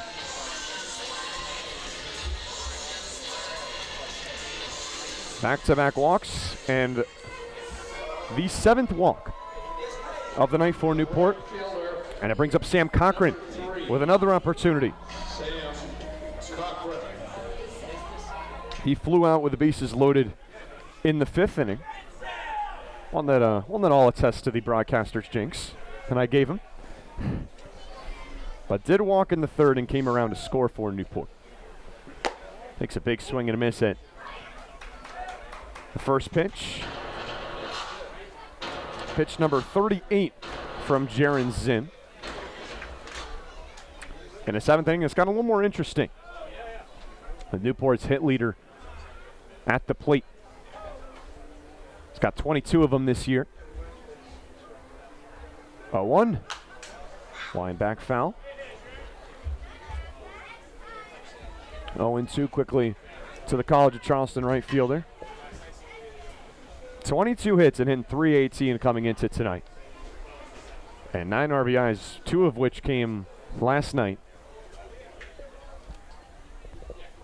in Oak Bluffs, Massachusetts. Big 2 RBI single that brought the goals closer, and a game that they rallied and scored 8 unanswered runs. Swings and misses at the 0-2. Nastiness from Jaron Zinn on the breaking ball, and the side is retired. We'll head to the top of the 8th. Still 7-0 Gulls here on the NECBL Broadcast Network. Let's keep it here before we go to break, and I'll toss it over to Ben Gentile to give us a look around the NECBL. Yeah, so for the one game besides the Bristol and Newport game going on, we got Sanford leading 5-4 in the bottom of the 7th against Upper Valley. And that's it. The other 2 games are rescheduled. Of course, between the Keene Swamp Bats and the North Shore Navigators, and then Martha's Vineyard and Valley Blue Sox, a game that has a lot of meaning for these two tonight. Of course, a Southern Division that is packed at the top. Martha's Vineyard in first place at 12-6, but Newport right behind with a record of 11-7, looking for their 12th win on the season tonight, and 6 outs away from doing so. It's Daniel Colwell back on the bump as mid-inning festivities have resumed here at Cardines Field. No more Sakuchi Honda potential is now over. After what I will say is a very tough ask to try to. We were talking about it off the air, Scott. I don't know who you can get to. You'd almost need a quarterback to try to make an attempt to try to get that. Yeah, I mean it's a car on the line though, right? you got to. This isn't a gift card to Jimmy John's or anything, you know. This is the real deal. And you know, I just really would have loved it if you know, an 8-year-old would have hit it. Oh my goodness. And then had to get the news that they can't claim it until they're 18, and then by that point, you know, a 2020 car or whatever year the car was, it's old news, you know. I wonder what the logistics of that would be. That's for some, you know, fine print writer somewhere else to figure it out. Well, it's a 9-1-2 for Bristol here in the top of the 8th, looking to get something going with a 0 on the board. Lucas Stallman, the Boston College Eagle, leads the inning off in the 9th spot. He's 0 for 1 today. Looks at a fastball. It's in there for a curveball. It's 0-2 to Stallman. Struck out looking in that 3rd inning. That was the first of 5 strikeouts in a row for Kellen Tullio. 0-2. Swing and a miss for a second time tonight. Stallman goes down on strikes. And a 12th punch out for Newport Gulls Arms tonight.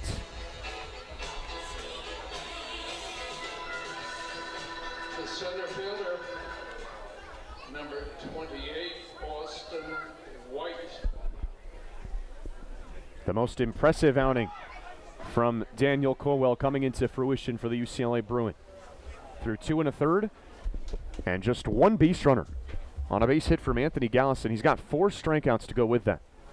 Now it's the top of the order, and Austin White looks at a pitch down low that rolls away.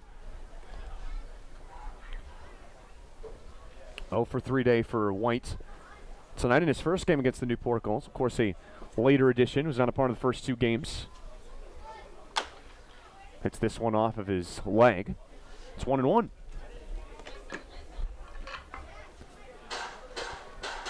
Seven runs on 12 hits for the hometown Newport Gulls. No runs on 3 hits for Bristol.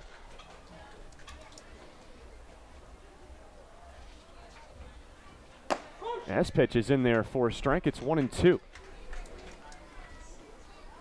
3 hits and just 5 base runners all night. One of the more impressive nights by Newport Gulls pitching in the summer of 21. And there's another strikeout from Daniel Colwell. His 5th and 2 2/3, and there's 2 down. He's on fire. The second baseman, number 12. On a roll. Christian Bedko. The 13th by the Gulls tonight.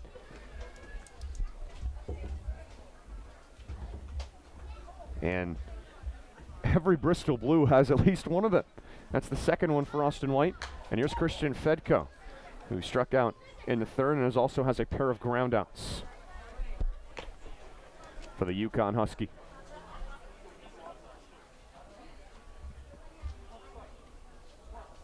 .28 strikes and 11 balls for Daniel Colwell tonight. has really been pounding the zone. It's another strike, a fastball that's laced back. Better call Newport Glass. It's 0-2. The Daniel Caldwell right now, I think he's really paired well with having a 7-0 lead. He came out and he had his first outing that obviously went off the tracks and was really a struggle, and now he's allowed to just hit the zone. 0-2, bloops into right. Cochran coming in on a dive, and it bounces off of his glove. Be a base hit for Christian Fedko, his first of the night, and hit number 4 for the Bristol Blues. Coming here in the 8th inning. Yeah, but I mean, that was kind of a half jinx, I guess. But but I mean, my bottom line is you can allow that. You can allow a base hit there, and it's not the end of the world. You're up 7-0. Hit the zone with every pitch, and eventually, batters are going to get themselves out. And I mean, in theory, you'd like a bunch of strikeouts, but I mean, he's just coming out of the zone and it's working. First pitch gets in there for a strike. It's a Chad Knight.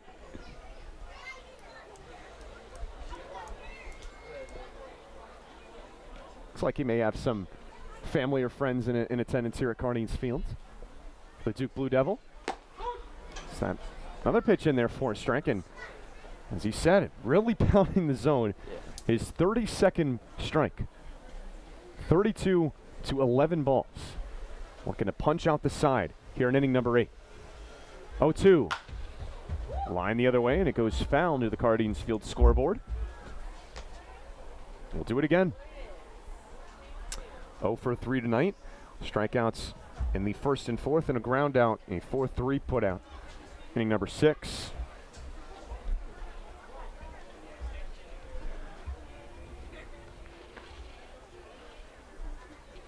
Oh, 2. Too far outside, and it's 1-2 to Chad Knight. 277 hitter, and leads this Blues team in RBIs with 12 of them. To go with a home run.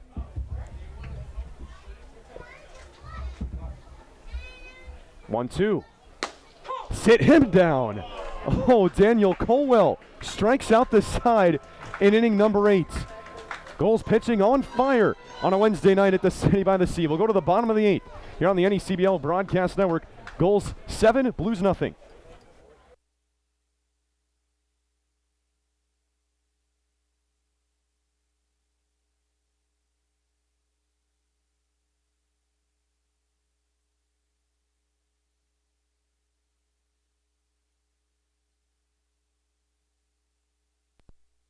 Is proud to be the official batting glove of the New England League. This summer, the NECBL and its 14 organizations join over 200 major leaguers by wearing custom Franklin batting gloves as members of the Franklin family. To design your own custom pair of batting gloves, visit franklinsports.com and join the fam. Fans, the NECBL's broadcast network brings all of the action right to your home every night. Available on your desktop, laptop, mobile device, as well as your Apple TV, Roku, Amazon Fire TV, or Android TV device. Enjoy single-day passes for just $8. Purchase a weekly subscription for $20, a monthly pass for $40, or an all-season pass for $80. Head to watch.necbl.com for more information and for a full streaming schedule. The 2021 New England League All-Star Game will be hosted by the Newport Gulls at historic Cardines Field on Sunday, July 18th. Join the NECBL's best as they take to the diamond in front of scouts from every MLB organization at Cardines Field in Newport, Rhode Island. Visit asg21.necbl.com for more information. You, our loyal fans, will be selecting 2 players to this year's All-Star Game. Beginning on Monday, July 12th, fans will be able to vote for the final All-Star for each of the North and South Division teams. The player from each division with the most votes will be named to the NECBL All-Star Team and suit up with the rest of the All-Stars on Sunday, July 18th in Newport. Fan voting will take place online at vote21.necbl.com beginning on Monday, July 12th.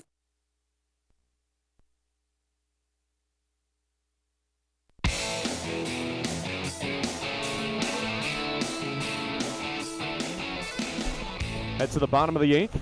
There's our Newport Gulls interns, Max and Amanda.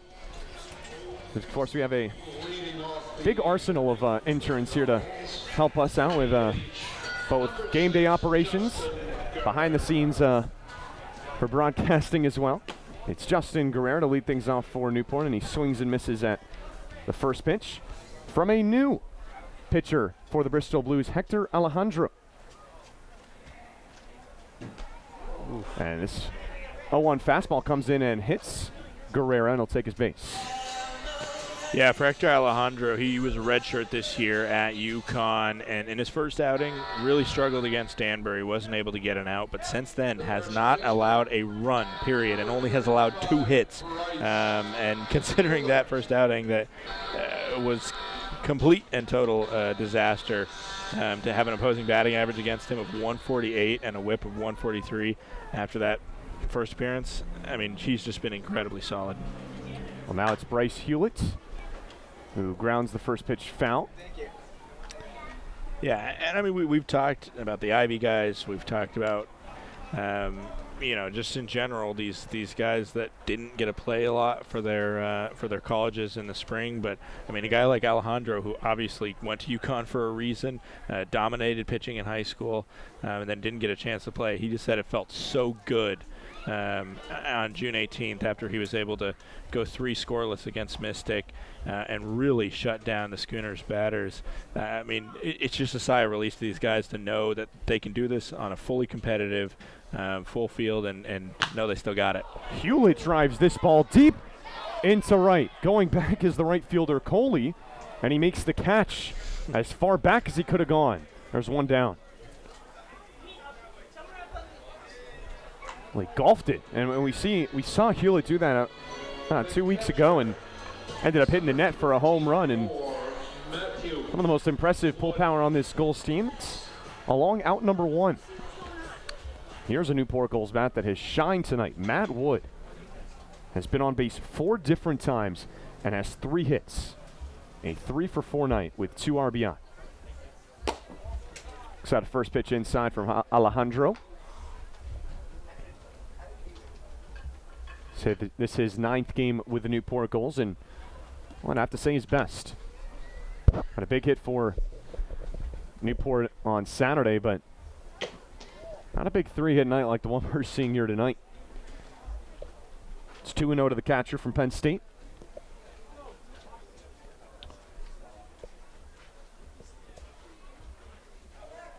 Three of 12 hits that Newport has tonight. They are 3 outs away from their 12th victory of the season. 2-0. Fastball, home run swing from Wood. And it's 2-1. Well,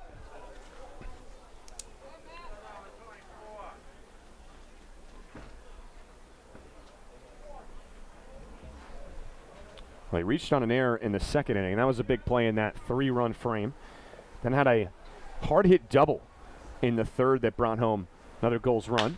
And he lines this one over the head of the second baseman, Fedko. How about another base hit? Guerrero's not stopping. He'll get to third. Matt Wood have a night, his 4th hit of the night, and it puts runners on the corners here in inning number 8. Yeah, Wood really making the player of the game debate pretty tough for you. He definitely is. That's a lot of candidates tonight with what's been a great night by Newport Gulls in general, and Kellen Tulio, Kenny Oyama, and of course Matt Wood. A 4-hit performance.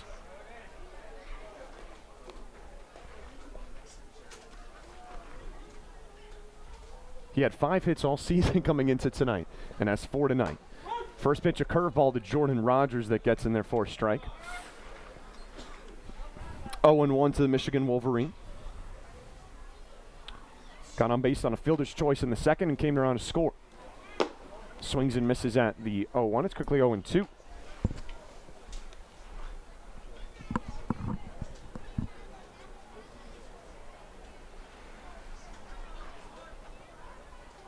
Runners on the corners with Guerrero at third and Wood at first. 0-2 is outside, and it's 1-2 to Rogers.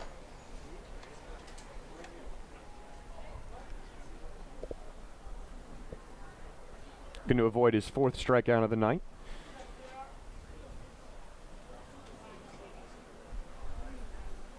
a .216 hitter coming into tonight, and of course played with Michigan in the NCAA tournament.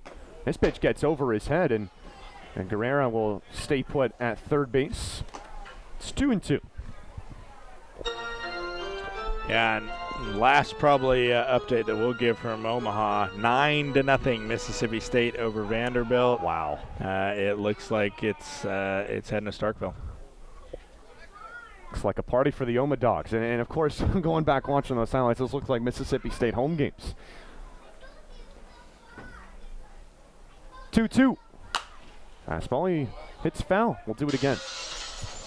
Better call, Newport Glass.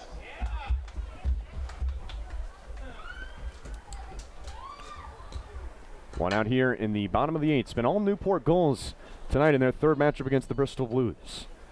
A 7-0 lead, a chance for more. 2-2. Too far outside. And a good eye from Jordan Rogers runs the count full.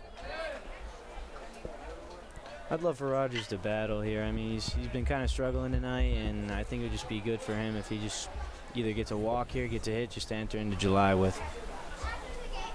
Payoff pitch. Line back up the middle, right to Fedko. Flips to second for one, and that is all they will get. RBI works. So Jordan Rogers, his second fielder's choice today, brings home run number 8 for the Newport Gulls as Guerrera scores. 8-0 Newport. The third baseman, number 13, C.J. Pitaro. Now a man with a couple base hits tonight. One that got the scoring started in the second inning. Here's C.J. Pitaro. Newport's third baseman from Vanderbilt swings at the first pitch and hits this one up the middle for a base hit. His third hit of the night, and Newport's 14th as a team.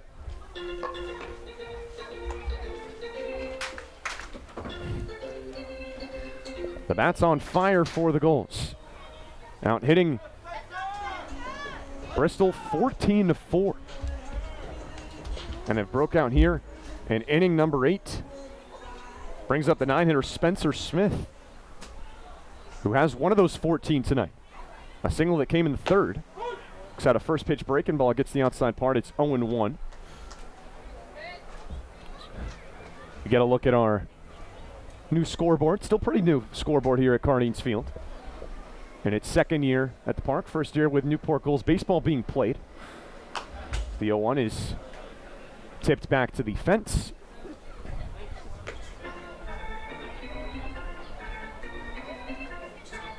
Kenny Oyama supplies the ball back to the home plate umpire, John Grasso. Of course, you always got to be on your toes here with foul balls. Not a lot of real estate behind the plate, especially for the man in the on-deck circle. And that right now, Kenny Oyama, who's due up next if Smith can keep the inning alive. 0-2 to the shortstop. The pitch, too far down low, it's 1-2.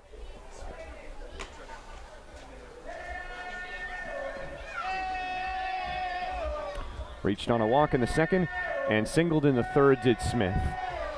And he is really good at getting on base. .492 on base percentage coming into tonight, with his 13th walk this year. This breaker's upstairs, and it's 2-2. Everybody clap your hands. Alejandro, reliever number 3, pitcher number 4 for the Bristol Blues. And his second time facing Newport this season in 3 games. Going to work out of further trouble. And Smith swings and misses at the 2-2, and he's done just that. That retires the side in the bottom of the 8th. Newport gets one more from a fielder's choice from Jordan Rogers and is 3 outs away from a victory. We'll be right back here on the NECBL Broadcast Network.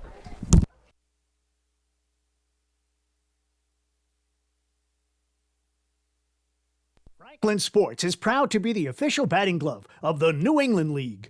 This summer, the NECBL and its 14 organizations join over 200 major leaguers by wearing custom Franklin batting gloves as members of the Franklin family. To design your own custom pair of batting gloves, visit franklinsports.com and join the fam. Fans, the NECBL's broadcast network brings all of the action right to your home every night. Available on your desktop, laptop, mobile device, as well as your Apple TV, Roku, Amazon Fire TV, or Android TV device. Enjoy single-day passes for just $8. Purchase a weekly subscription for $20, a monthly pass for $40, or an all-season pass for $80. Head to watch.necbl.com for more information and for a full streaming schedule. The 2021 New England League All-Star Game will be hosted by the Newport Gulls at historic Cardines Field on Sunday, July 18th.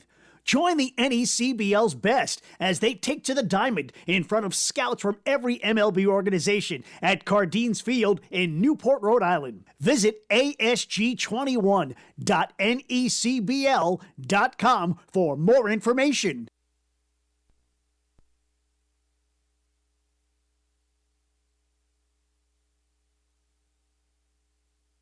Whether you're an island resident or just visiting, the fastest way to get to the Cape and Islands is by taking the New England League's preferred partner, the Steamship Authority Ferry. Visit steamshipauthority.com for more information.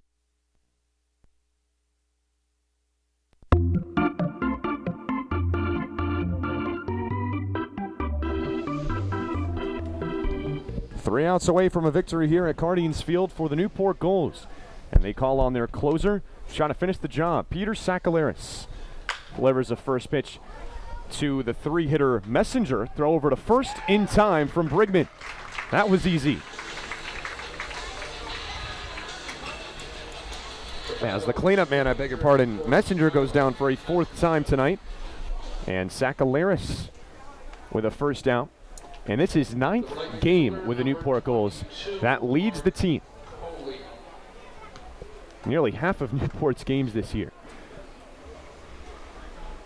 And 7 of those outings have been shutout appearances. Coley swinging at the first pitch. He lines this out to Cochran. 2 pitches and 2 outs in the ninth.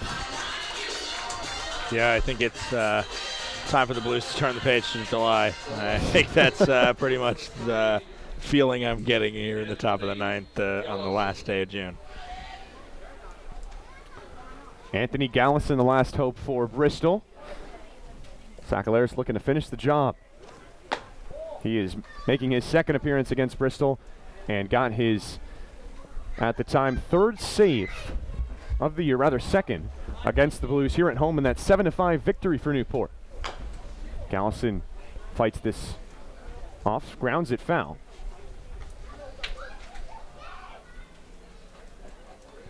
Last appearance was a scoreless inning in that 4-2 win against the Mystic Schooners, his 4th save. 1-1 is too high. It's 2-1 to Gallison. He picked up Bristol's 4th hit tonight. And they need a 5th to try to keep this game going. Swings at the 2-1 and chops it foul. And the Blues are down to their final strike.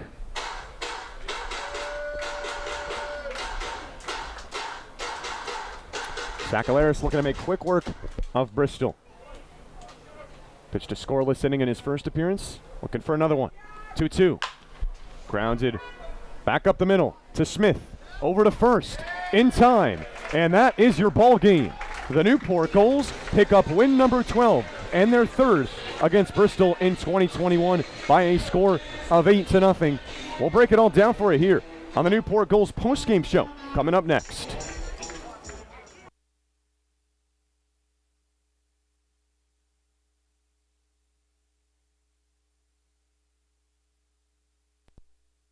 One New England League All-Star Game will be hosted by the Newport Gulls at historic Cardines Field on Sunday, July 18th. Join the NECBL's best as they take to the diamond in front of scouts from every MLB organization at Cardines Field in Newport, Rhode Island. Visit asg21.necbl.com for more information. Want to know more about Newport Gulls broadcast? Have a question, comment, or suggestion? Email broadcast@newportgulls.com. Our all-volunteer crew strives to produce the highest quality broadcast possible, and we want to know how we're doing. Be a part of Newport Gulls broadcast and let us know what you think by sending an email to broadcast@newportgulls.com. The Newport Gulls broadcast network features 7 high-definition cameras, graphics, instant replay, and extended pregame and postgame coverage. Watch the Gulls all season long every Friday night on Your View New England. Be sure to follow the Gulls all season long on our social media accounts at Newport Gulls on Twitter and Instagram, and Facebook.com/Newport Gulls, and subscribe on YouTube.com/Newport Gulls for the latest video highlights and exclusive interviews.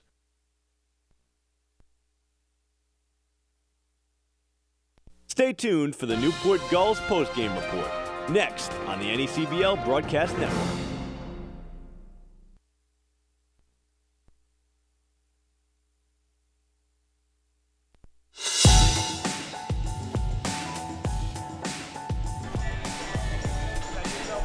For the 12th time this summer, the Newport Gulls are victors. They beat Bristol by a score of 8-0, their third win over the Blues this year. And with that, we welcome you to the Newport Gulls postgame show here on the NECBL Broadcast Network. Zach Letson joined alongside the voice of the Bristol Blues, Scott Gladstone, and the field reporter for the Newport Gulls, Ben Gentile. And this game a little different from the first two. We saw 2 pretty close games to start, but really a game that Newport kind of controlled and really set the tone early.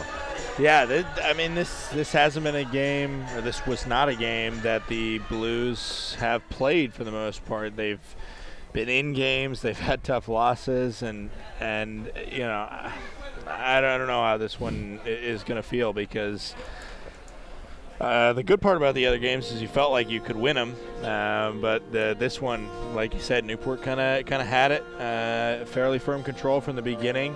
They jumped on Moskowitz early, and the Blues offense was suffocated. I mean, you know, I don't know where to go from here, and I'm glad I'm not in that dugout as a player or a coach, because you know, you have guys right now that can't seem to put the puzzle pieces together on more than one night every couple weeks. So that moves Newport to 12-7 and Bristol to 4-16 here as we are nearing the halfway point in the NECBL season. And you mentioned able to jump on the starter Moskowitz early. Let's break it down a little further. In Newport, they scored 3 runs in inning number 2, highlighted by a 2 RBI single from CJ Pitaro and an RBI knock from Kenny Oyama. Scored 3 more in the bottom of the third, all coming with 2 outs before tacking on 1 in the 5th and 1 in the 8th. 14 hits for Newport, and it's hard to say what was maybe more impressive between the bats, because the arms were extremely impressive in their own right, getting 15 strikeouts, only allowing 4 hits. Yeah, and I mean, when the ball was hit and play, the defense was incredibly solid too, and it was all phases of the game. The 3 pitchers that we saw tonight for Newport were all solid. Yeah, and I mean, and you know, with that being said, it wasn't good enough from Bristol on the other side. They came in with a game plan to make the pitching staff, whoever it was for Newport, work. They didn't. You saw that encapsulated in the top of the 9th when it was 2 pitches, 2 outs, just to start it off. And you got to make a good power pitcher work, and they did at times, but it really wasn't enough to put yourself in a position to be successful, and not in this league, and not against the pitching trio that we saw tonight for Newport. So it's the 3rd win this year for the Newport Gulls over the Bristol Blues, and these teams will see each other 2 nights from now at Muzzy Field. That will round out Newport's 5-game schedule in a 5-day span. But for now, that does it for our portion of the post-game show.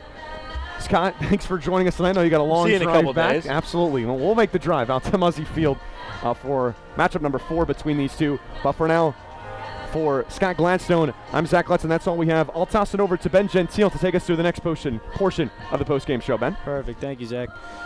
I mean, it was clear tonight that the Newport Gulls bullpen came out with a plan. I mean, Dulio really pitched a hell of a game. I mean, he one shy of another record, or keeping his record going. I also think Kenny Oyama had a hell of a game. He had 3 hits, 2 RBIs, also got on base with 1 walk. I'm actually going to have one of my another intern, Ryan, come in and join me for the post game.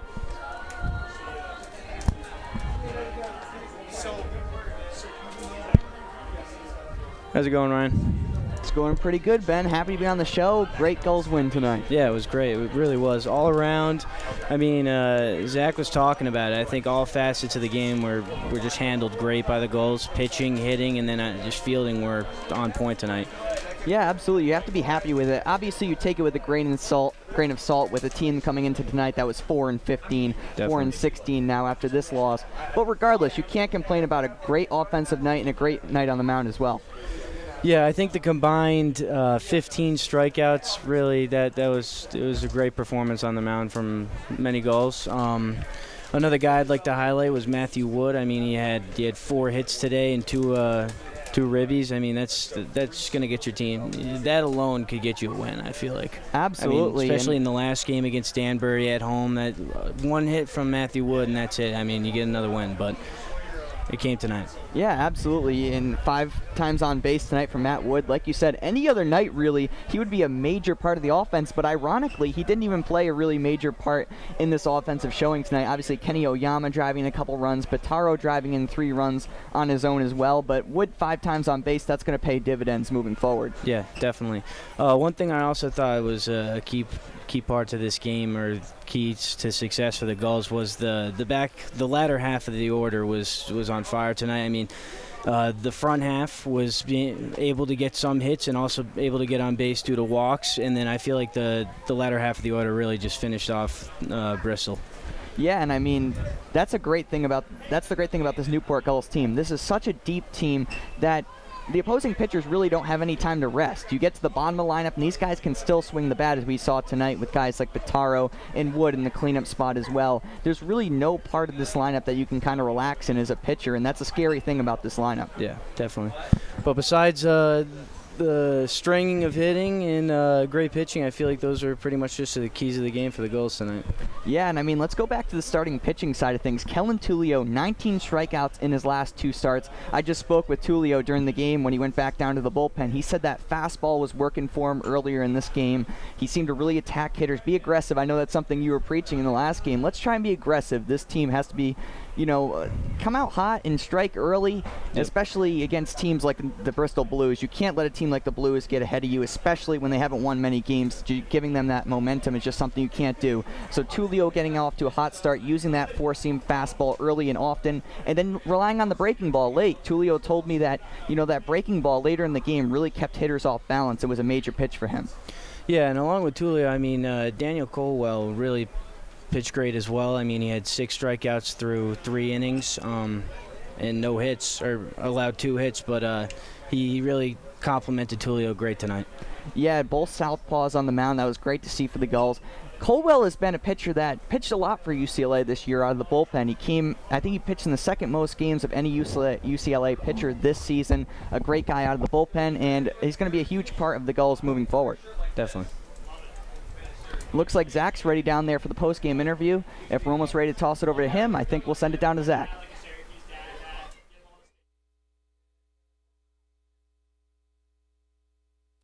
All right. Here was tonight's South Coast Health Player of the Game, Matt Wood, after a big 4-for-5 night tonight. Matt, I know you're coming off of an injury. This one had to feel good. Yeah, it felt really good.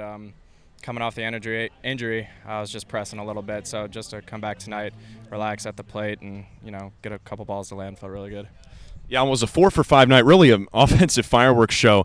What do you think was working for your team, and what allowed you to shine tonight against the Bristol Blues?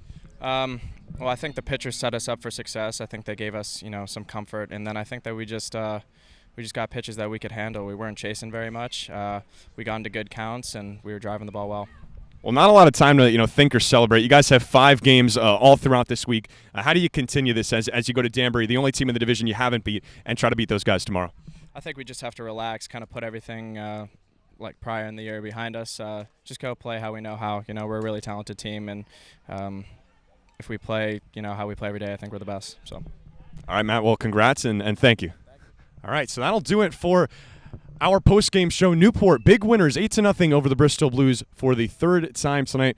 We'd like to thank everyone that made tonight's broadcast possible. For my broadcast partner, Scott Gladstone, and our field reporter, Ben Gentile, and our producer, Tom Lima. I'm Zach Letson saying so long. Newport wins 8-0. We'll see you back here on Monday night. Newport is back in action on Thursday against Danbury.